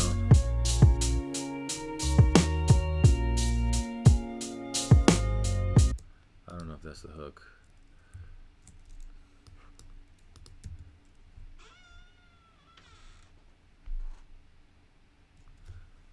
I'll be right there. Doing a live stream right at the end. Just going over this little mastering option for Jed. So it looks like there's not that much going on in this track, so it's hard to see, but I think somewhere around there, you know, -3 dB, -4 dB. And then you can kind of, you listen to the song and see if it's gluing it together, and I believe that's what that compressor is doing. That's just like the SSL G bus that I had on the entire time. So that's there, right? You have that, and then they have a gain here, I guess, to control your gain. This EQ looks like it's just sweetening stuff up, and I'm not sure why they use the channel EQ, because I believe normally you use a linear phase EQ, so that way there aren't any phasing issues when you shift the EQ on the master. I'm not a super hardcore pro when it comes to mastering, but I did do some reading up on linear phase EQ and the reasons why, and it seems to be a cleaner EQ, and so therefore it's more used on mastering, or that's what its sole purpose is.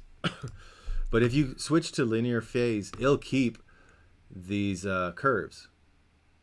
So that's what I would do, and it kind of gives it a little bit more of a sheen, so that's kind of nice. So the exciter is adding a little bit more like X Factor, you know. They changed this exciter plugin, and I never really used to use this plugin. I used to use the wave stuff. Okay, so it looks like when you add more harmonics, you're adding more of the exciter effect. Yeah, because that's pretty much what the exciter does. So I would kind of fool with this a little bit, definitely, because I like the way an exciter sounds. And on the Isotope Ozone, they do have an exciter on there for some of the presets. Then the multipressor. Okay, so my experience with this is somewhat limited, but what I usually do is I change the gain right here. So let's turn it on. I basically look to see what's distorting and bring it down.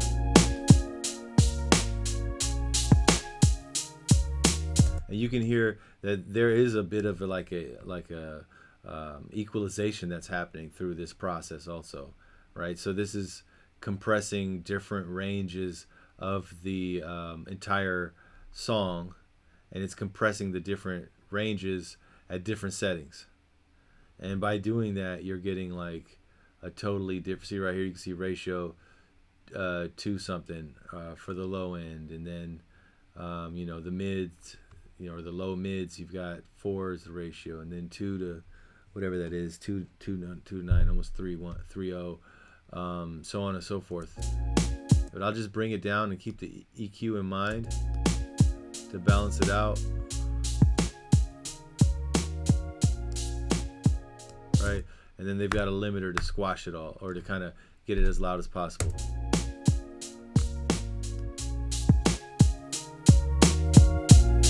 And my understanding from limiting is like, anywhere from 6 to 12 dB, and use your ears. That's what this really, really, really dope producer told me. But that's something that I'm looking into as far as looking at a metering system to kind of listen to, other rock songs or other pop songs, whatever I'm doing, and seeing kind of what they're mastering at, and then going back and then keeping the same consistency. But as far as what I do, I usually do anywhere from 6 to 12, as long as it's not distorting. And the way my buddy was telling me years ago, my mentor, he was saying, I guess it would be around 6 to 12. I think he was saying bring it down to 12. But it depends on like your headroom, right? How much headroom you have, so the level going into this. And then it depends on what was the other thing? The headroom, your headroom, and then it depends on distortion. So, and that's kind of what he was saying. He was saying he pulls it down all the way till he hears distortion, and then he backs it off, which I don't think that's really good practice now that I'm more seasoned. But for what we do, I think anywhere from 6 to 12 is a good way to kind of have a good safety net.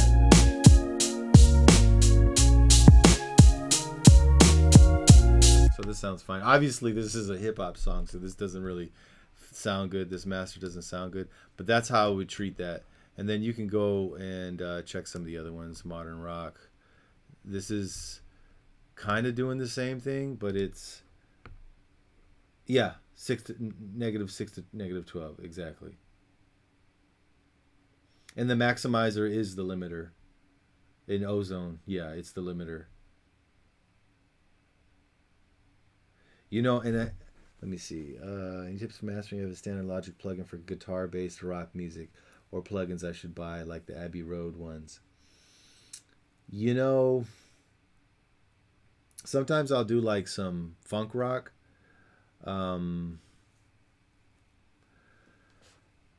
Which is just kind of my thing. But I haven't really used a lot of the Abbey Road stuff. I have it. I thought I would. Just haven't really experimented with it too much and been like, oh, that's my go-to. But I would definitely recommend Ozone. And you can either buy Ozone or you can rent to buy on splice.com. You can rent to own on splice.com, and it's insane. So I'll go through. So you can use the Logic stuff, but the Logic stuff really isn't that great. And when it comes to the limiters, like, you can use the Waves limiter L2, but it really isn't that great either, to be honest with you.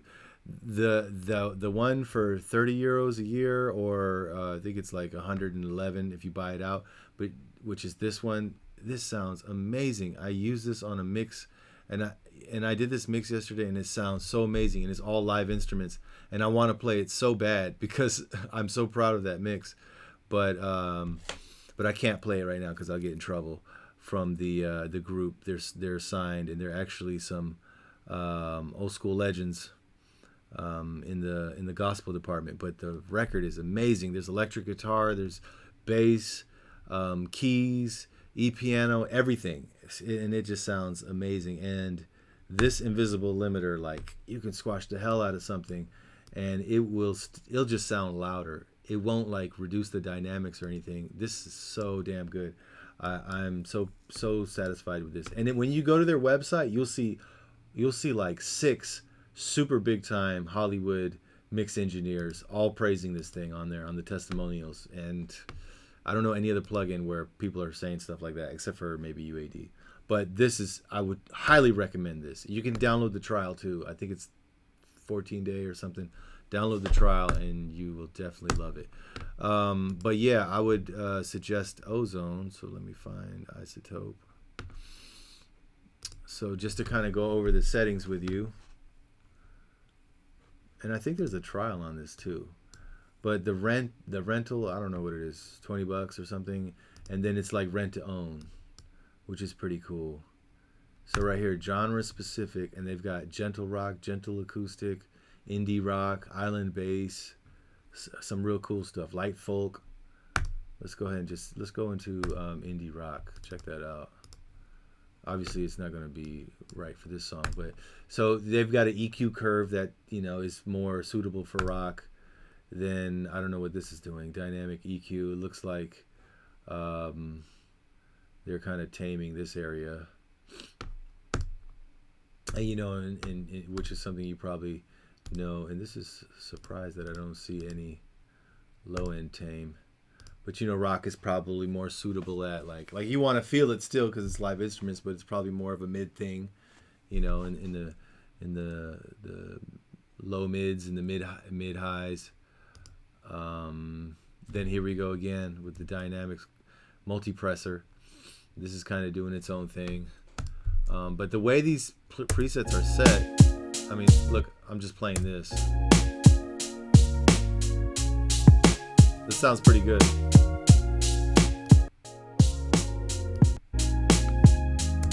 I mean, these presets come sounding great out the box. Gentle rock. Here's some vintage tape that it has. Vintage limiter. I've been using Ozone since like 4. This is 8 now. So I would check them out. Isotope Ozone. And there's some other cool stuff like this master assistant where you hit this button and then you answer some questions and it analyzes your signal and then it'll suggest the EQ curves and all that other stuff. So that's kind of cool too. And you can also use this on individual tracks like instruments, bass, all that other good stuff. Yeah, it definitely makes it sound good. Like I'm telling you right now, Ozone has been my secret weapon, and a lot of people in the industry use Ozone. Like a lot of producers, like myself, do. I think like most of the people that do Hollywood style records, they'll mix it, kind of like what we're doing, and a lot of them are using like waves, UAD plugins. They'll use the native stuff too, like native Pro Tools plugins like an EQ or compressor, or same thing with Logic. And the majority of the time, these guys are on Pro Tools, but a lot of them are on Logic. And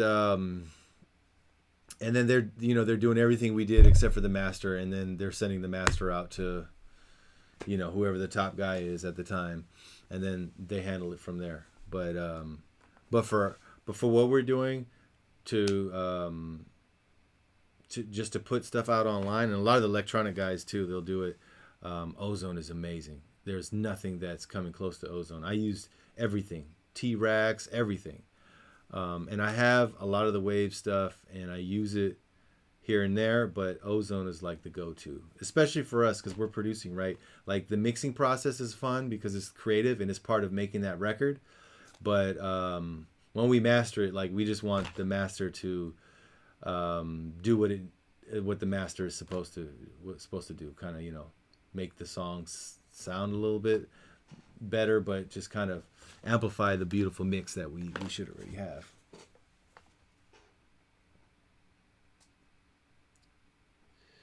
Yes, correct, yeah. But you can use Ozone has a bunch of other plugins within itself that can be used for mixing as well. So if I go to Ozone, so you can't see it because it's off the screen, but there's a dynamic EQ section, dynamics. Each thing that was in the mastering side can be broken down and used as an individual plugin. So here's an exciter. Let's say if I wanted to replace the exciter plugin. Here's the exciter. Just that part of the whole. We had we had Ozone 8, and it had everything in there. You could just take the individual stuff as solo plugins. So that's pretty cool.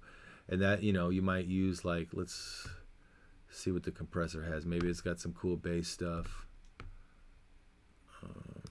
Dynamics, here we go.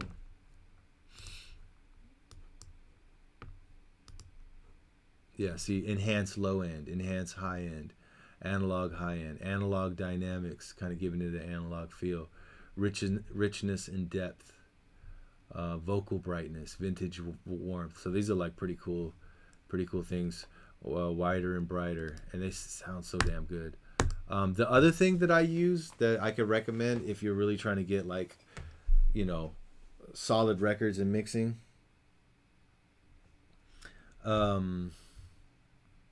is use this was definitely a game changer for me, because before I had the UAD stuff and a lot of the wave stuff, I ended up getting Slate Digital, and this thing, man, I mean, I was using some wave stuff before, but this thing is amazing. Like, I bought the tape stuff, the tape plugins from them, and I bought the console collection, which I don't really even use.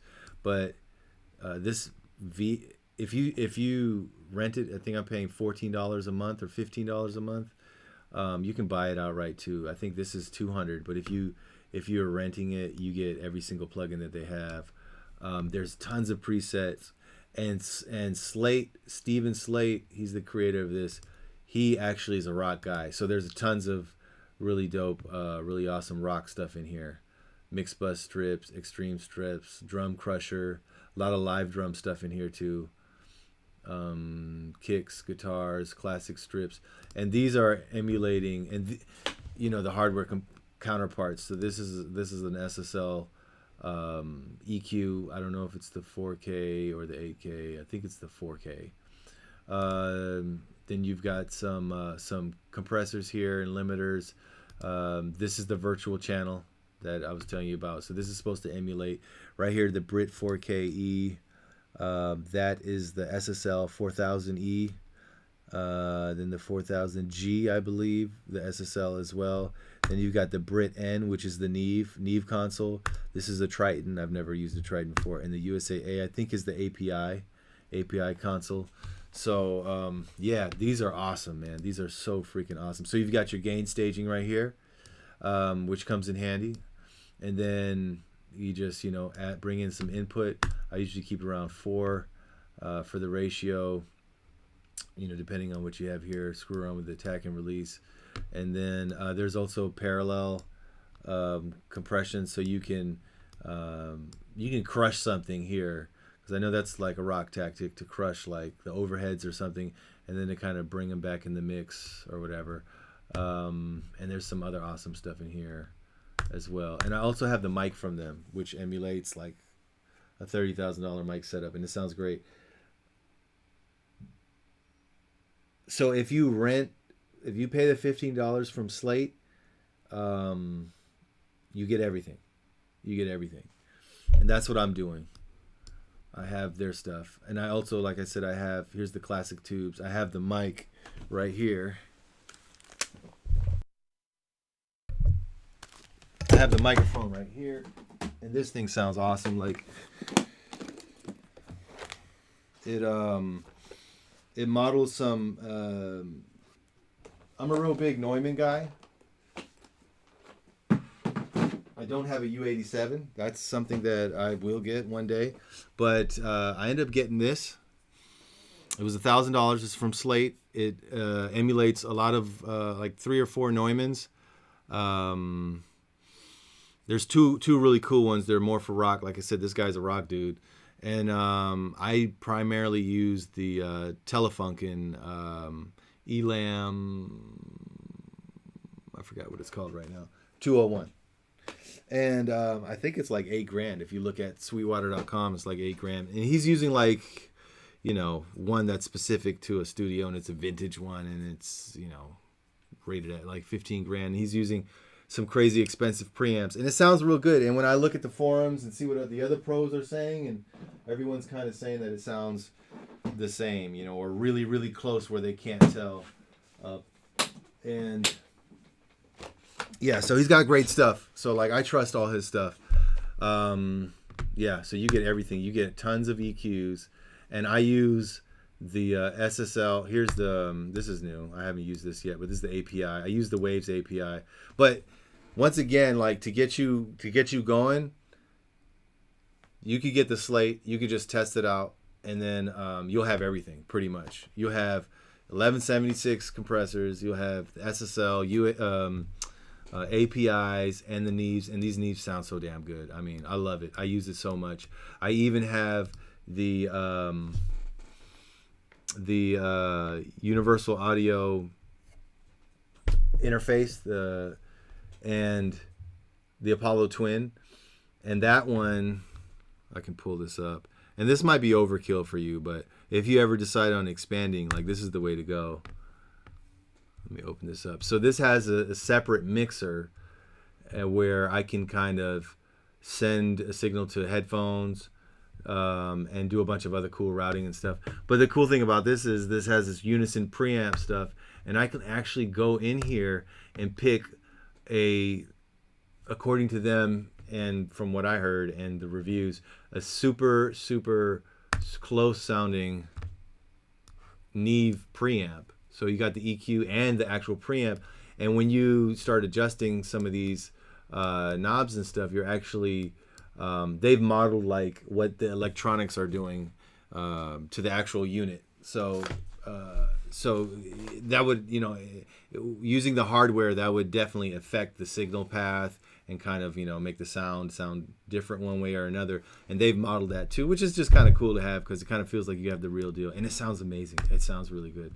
So yeah, all 3 or 4 of these companies, they've done great jobs. The Slate is like the best deal, honestly. You get everything. And I would say that. Is this console from Slate? My fart smells pretty good.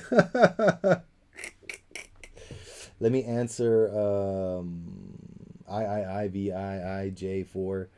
I said, what's one simple tip that people often look over when dealing with vocals? What kind of vocals?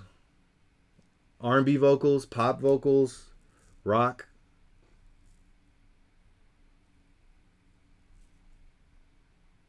Let me know. I'm curious.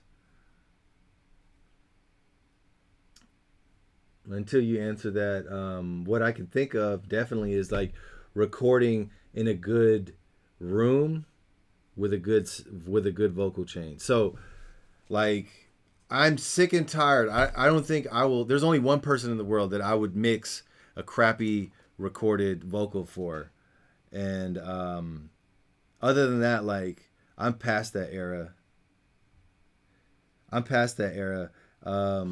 Of like working with crappy sounding vocals, because what happens is you spend 2 hours just trying to fix the vocals, and so to kind of give you a better example, if the room sounds shitty or is not tuned, then the room's going to add frequency to the voice. Then also, what type of mic are they recording in? And what type of preamp are they recording in, and how is it going into the system? And more than likely it's going through an interface, but what type of quality of analog to digital conversion are they using? So if they're using some $80 piece of crap, you know, I don't want to say Focusrite, but if they're using some cheap old interface, then and they're using the preamps from that, it's going to sound like shit. I'm telling you, it's going to sound like shit. But if you have something real clean, then it's just going to sound better. And it's hard to hear it. But it's real easy to hear it when you have like 10 vocals playing together and you've got them all like, you know, kind of choired up, and the whole song, you're mixing the whole song and you're at the end and the vocals sound like crap and you can't get them to sound good. That comes from all that. So pop, R&B, hip hop. Okay, so pretty much what I do. So first thing I would definitely say, like, I've had people send me mixes or tracks with the Bluebird Blue microphone. That's like a $250 microphone, and it sounds good. But you got to make sure your room sounds good, and you need to make sure that you don't have a crappy interface. That's pretty much it. Even if you have a good interface with a decent preamp, it'll still sound fine. But if you got a crappy interface, like an old M box from like 6-7 years ago, or an M audio interface, I haven't tried the. What type of interface do you have? I guess for both of y'all.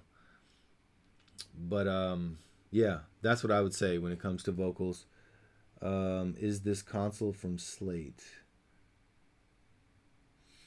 Okay, so the one I have is definitely good interface. Universal Audio. Let me just pull up Safari.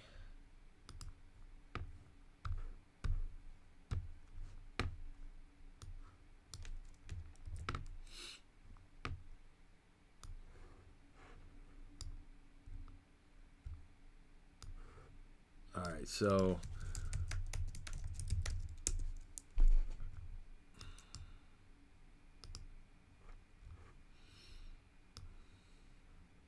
I would say this is what I have. Apollo Twin.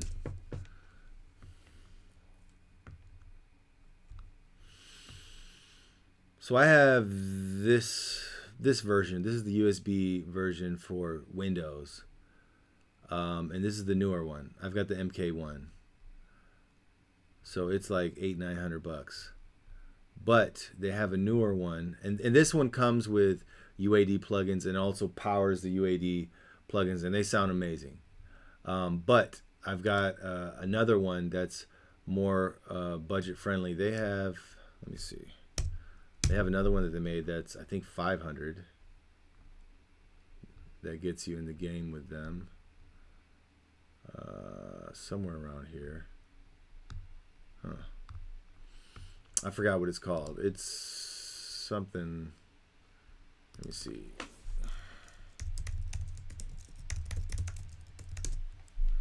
We'll find it. It also depends. I'm assuming that you don't need like a ton of ins and outs, right? But here's the cool thing. So this is their new version, the Arrow. It's $500. The cool thing with these particular versions is that you can expand the in and out on this. Like you can get this rack and they'll work together, which is awesome. Or you can just get anything from Focusrite or any of these other companies that have a SPDIF in out, and then it'll just connect through that digital cable, and you can use the inputs and outputs from a third-party device, which is awesome. So, but let's say $500 is just too much, and you still want like a high-quality interface. I would recommend, let me see,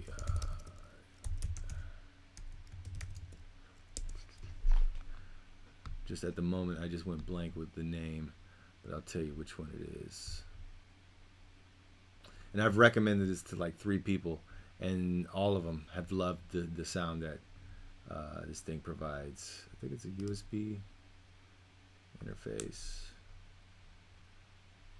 Now, I've heard things about the Scarlett. I've never tried it, so I can't say anything about it. But the one that I would recommend is this one. This Audient. I don't know how to pronounce them. But they make consoles too, I believe. And their whole big thing, you could read the reviews on here. Their whole thing is the quality of the preamps on this thing sound damn good. They sound really good. And the analog to digital conversion. So, and this is $300. And if you only need, like, if you're just a Rode mic would be cool. The NT4 or whatever it's called. A lot of people use that. If that's what you have, I would keep using that. Okay, you have the Focusrite Scarlett. A lot of people have talked about it. I would just keep that. That's fine. I've never used it before, but if you got the Rode mic, do you have a preamp? Or are you using the preamp from the Scarlett? If you get a preamp, it would definitely enhance the quality, for sure. But yeah, this one I would say is a good thing. And you know, if you are They have a $200 version, but I think it only has one input. Yeah, one input. So this would be cool for like a producer that is just recording one vocalist, which is what I do a lot. But sometimes I'll have like, you know, a stereo. I mean, most times I'm just recording one vocalist, to be honest with you.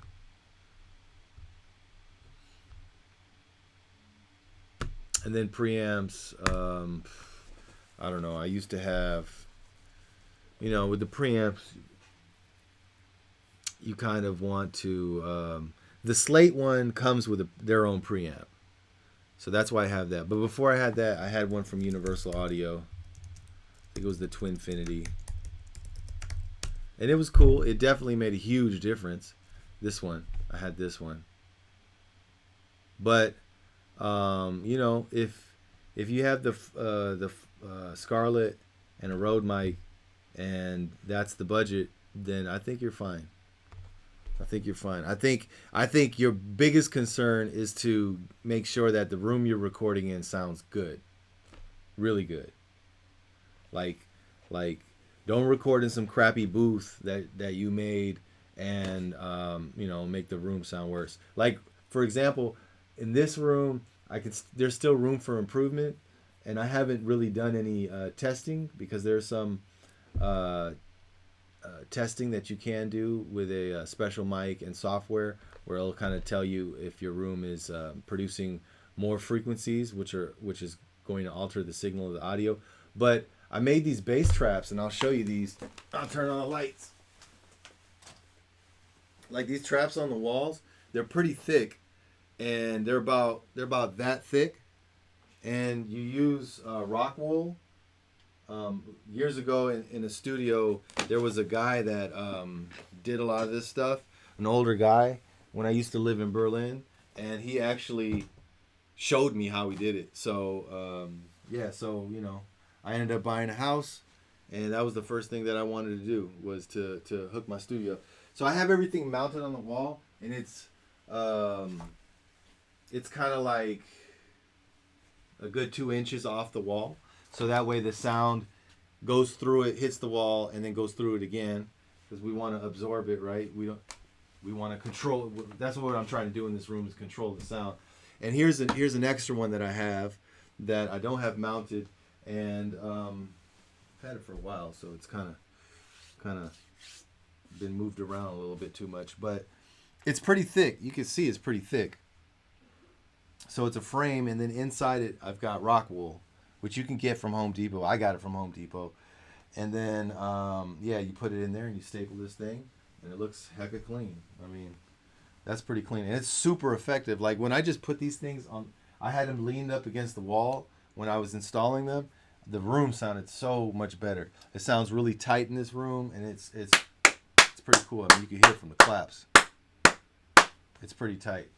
So the only thing I need to do is do a little testing in here, and then try to figure out what's going on. And I do have some minor bass issues, but that's not really a big concern. And on this side here in the front, I'll show you what I've got going on here. But my point is that if you treat your room, you can record vocals in your room. I mean, a lot of people do it. So I've got that floating above to kind of control the speakers from going up. And then that entire wall right there in that corner, I've got a bass trap in that corner. And here I've got a closet here, so I couldn't do much.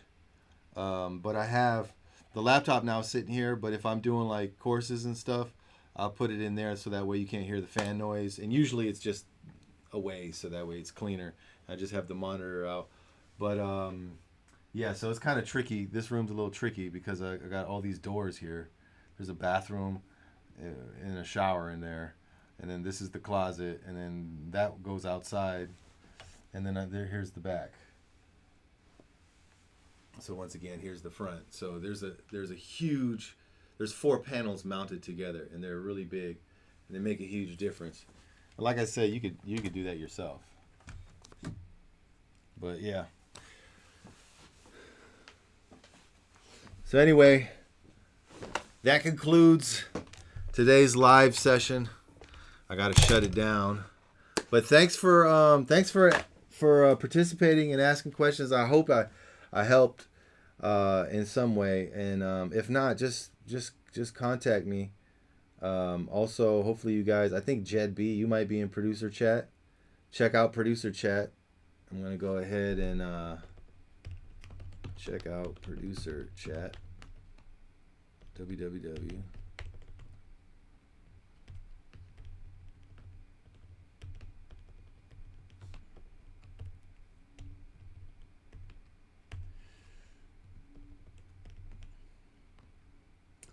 Oh man, I appreciate that. Thanks for the comments, guys.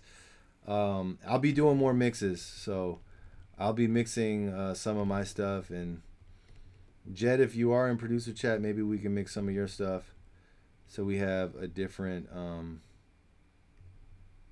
different thing going on. I'm trying to paste this here. Let me see, producer. I don't know if it's coming in through.